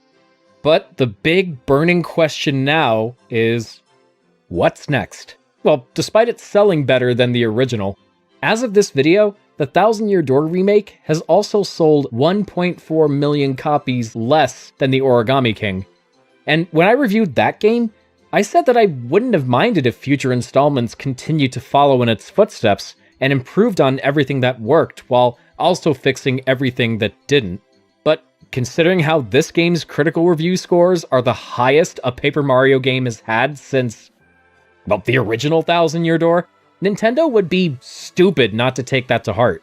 I'm not going to assume the next game will just be a carbon copy because, like I said in my Origami King review, I don't want every Paper Mario game to just be Thousand Year Door over and over, even though it's clearly my favorite in the series. Sticker Star and Color Splash weren't bad games because they were different. They just lacked ambition, played things too safe, and presented half-baked gimmicks and ideas that weren't as properly executed as they could have been. But every Paper Mario game should still be allowed to bring something new to the table and give us unique experiences. That's why I still enjoy games like Super Paper Mario and even Origami King, despite some of their faults. Neither of them play exactly the same as the earlier titles, but for what each of them were trying to do, I personally felt they did their jobs well enough. I imagine the next game, no doubt already being planned for the Switch 2, will play similarly to Thousand Year Door, but also throw in some new gameplay and maybe some new story elements. Whatever ends up getting churned out, the Thousand Year Door remake has left me more optimistic about the series' future than I have been in quite a long time. And I am genuinely happy to say that I look forward to seeing what comes next. Me too. Wow, okay, so that was a thing. Yeah, it was. I can't believe we actually pulled this off. It's incredible. I know. It seems so daunting at first. You know, I couldn't have thought of a much better way to celebrate 10 years of whatever this is by talking about this game that I love so dearly and the legacy that it's left behind. This really has been the one game that I've genuinely been wanting the most, this remake I mean, for, I don't know, forever pretty much. And it still feels unreal to me that it's actually here and that it's as good as it is. Yeah, it's always just seemed like a pipe dream to even think that a remake of this game would happen, but it was, nice to dream. I will never forget that drop that Nintendo did, and you could hear the screams of fans around the world. Oh, I got chills just thinking about it. Oh my god, I'm gonna cry. Just thinking about it, I was so happy. And it's nice to actually get something like this, not just selfishly for our sakes, but again, like we said before, the fact that people who've never played this game are finally getting to experience it and loving it just as much as we did. That's an amazing thing. That is so wonderful to hear. And that's kind of what this whole review show has been about. That's kind of what I've set out to do. Just express my love and passion for video games and sometimes movies and TV shows, whatever. Just talking about the things that I really want to talk about and hoping that my passion for the subjects I focus on is contagious, and hopefully the videos that I put out bring a little bit of light into people's lives and a little bit of joy, a little bit of happiness. And I really especially try to provide some kind of comfort with these videos. That's what my mission has been for the past 10 years. I know not everybody who's been with me since the beginning is still watching, but I know for a fact that a number of you who have been with me since day one are still around. And I know I can never win back any of the fans I've lost, but I will never stop being grateful to those that have stuck with me right from the start. Words can never truly express how humbled and thankful I am to you all for supporting our content and continuing to support our efforts. These past 10 years have definitely had a lot of ups and downs. People in my life have come and gone, but even though I've set myself on a path towards retirement, that's not going to be for a while. So right now, I'm dedicated to making these last couple videos the best I've ever done. And hopefully you guys will still be around for that. Hopefully many of you won't jump off early. And most of all, I just have to thank Marcy here for just making these videos so much more fun. Aww. Ever since I brought her on, I've had way more fun making these videos than I had in a very long time. So Marcy, thank you for just being you and making these videos so much fun.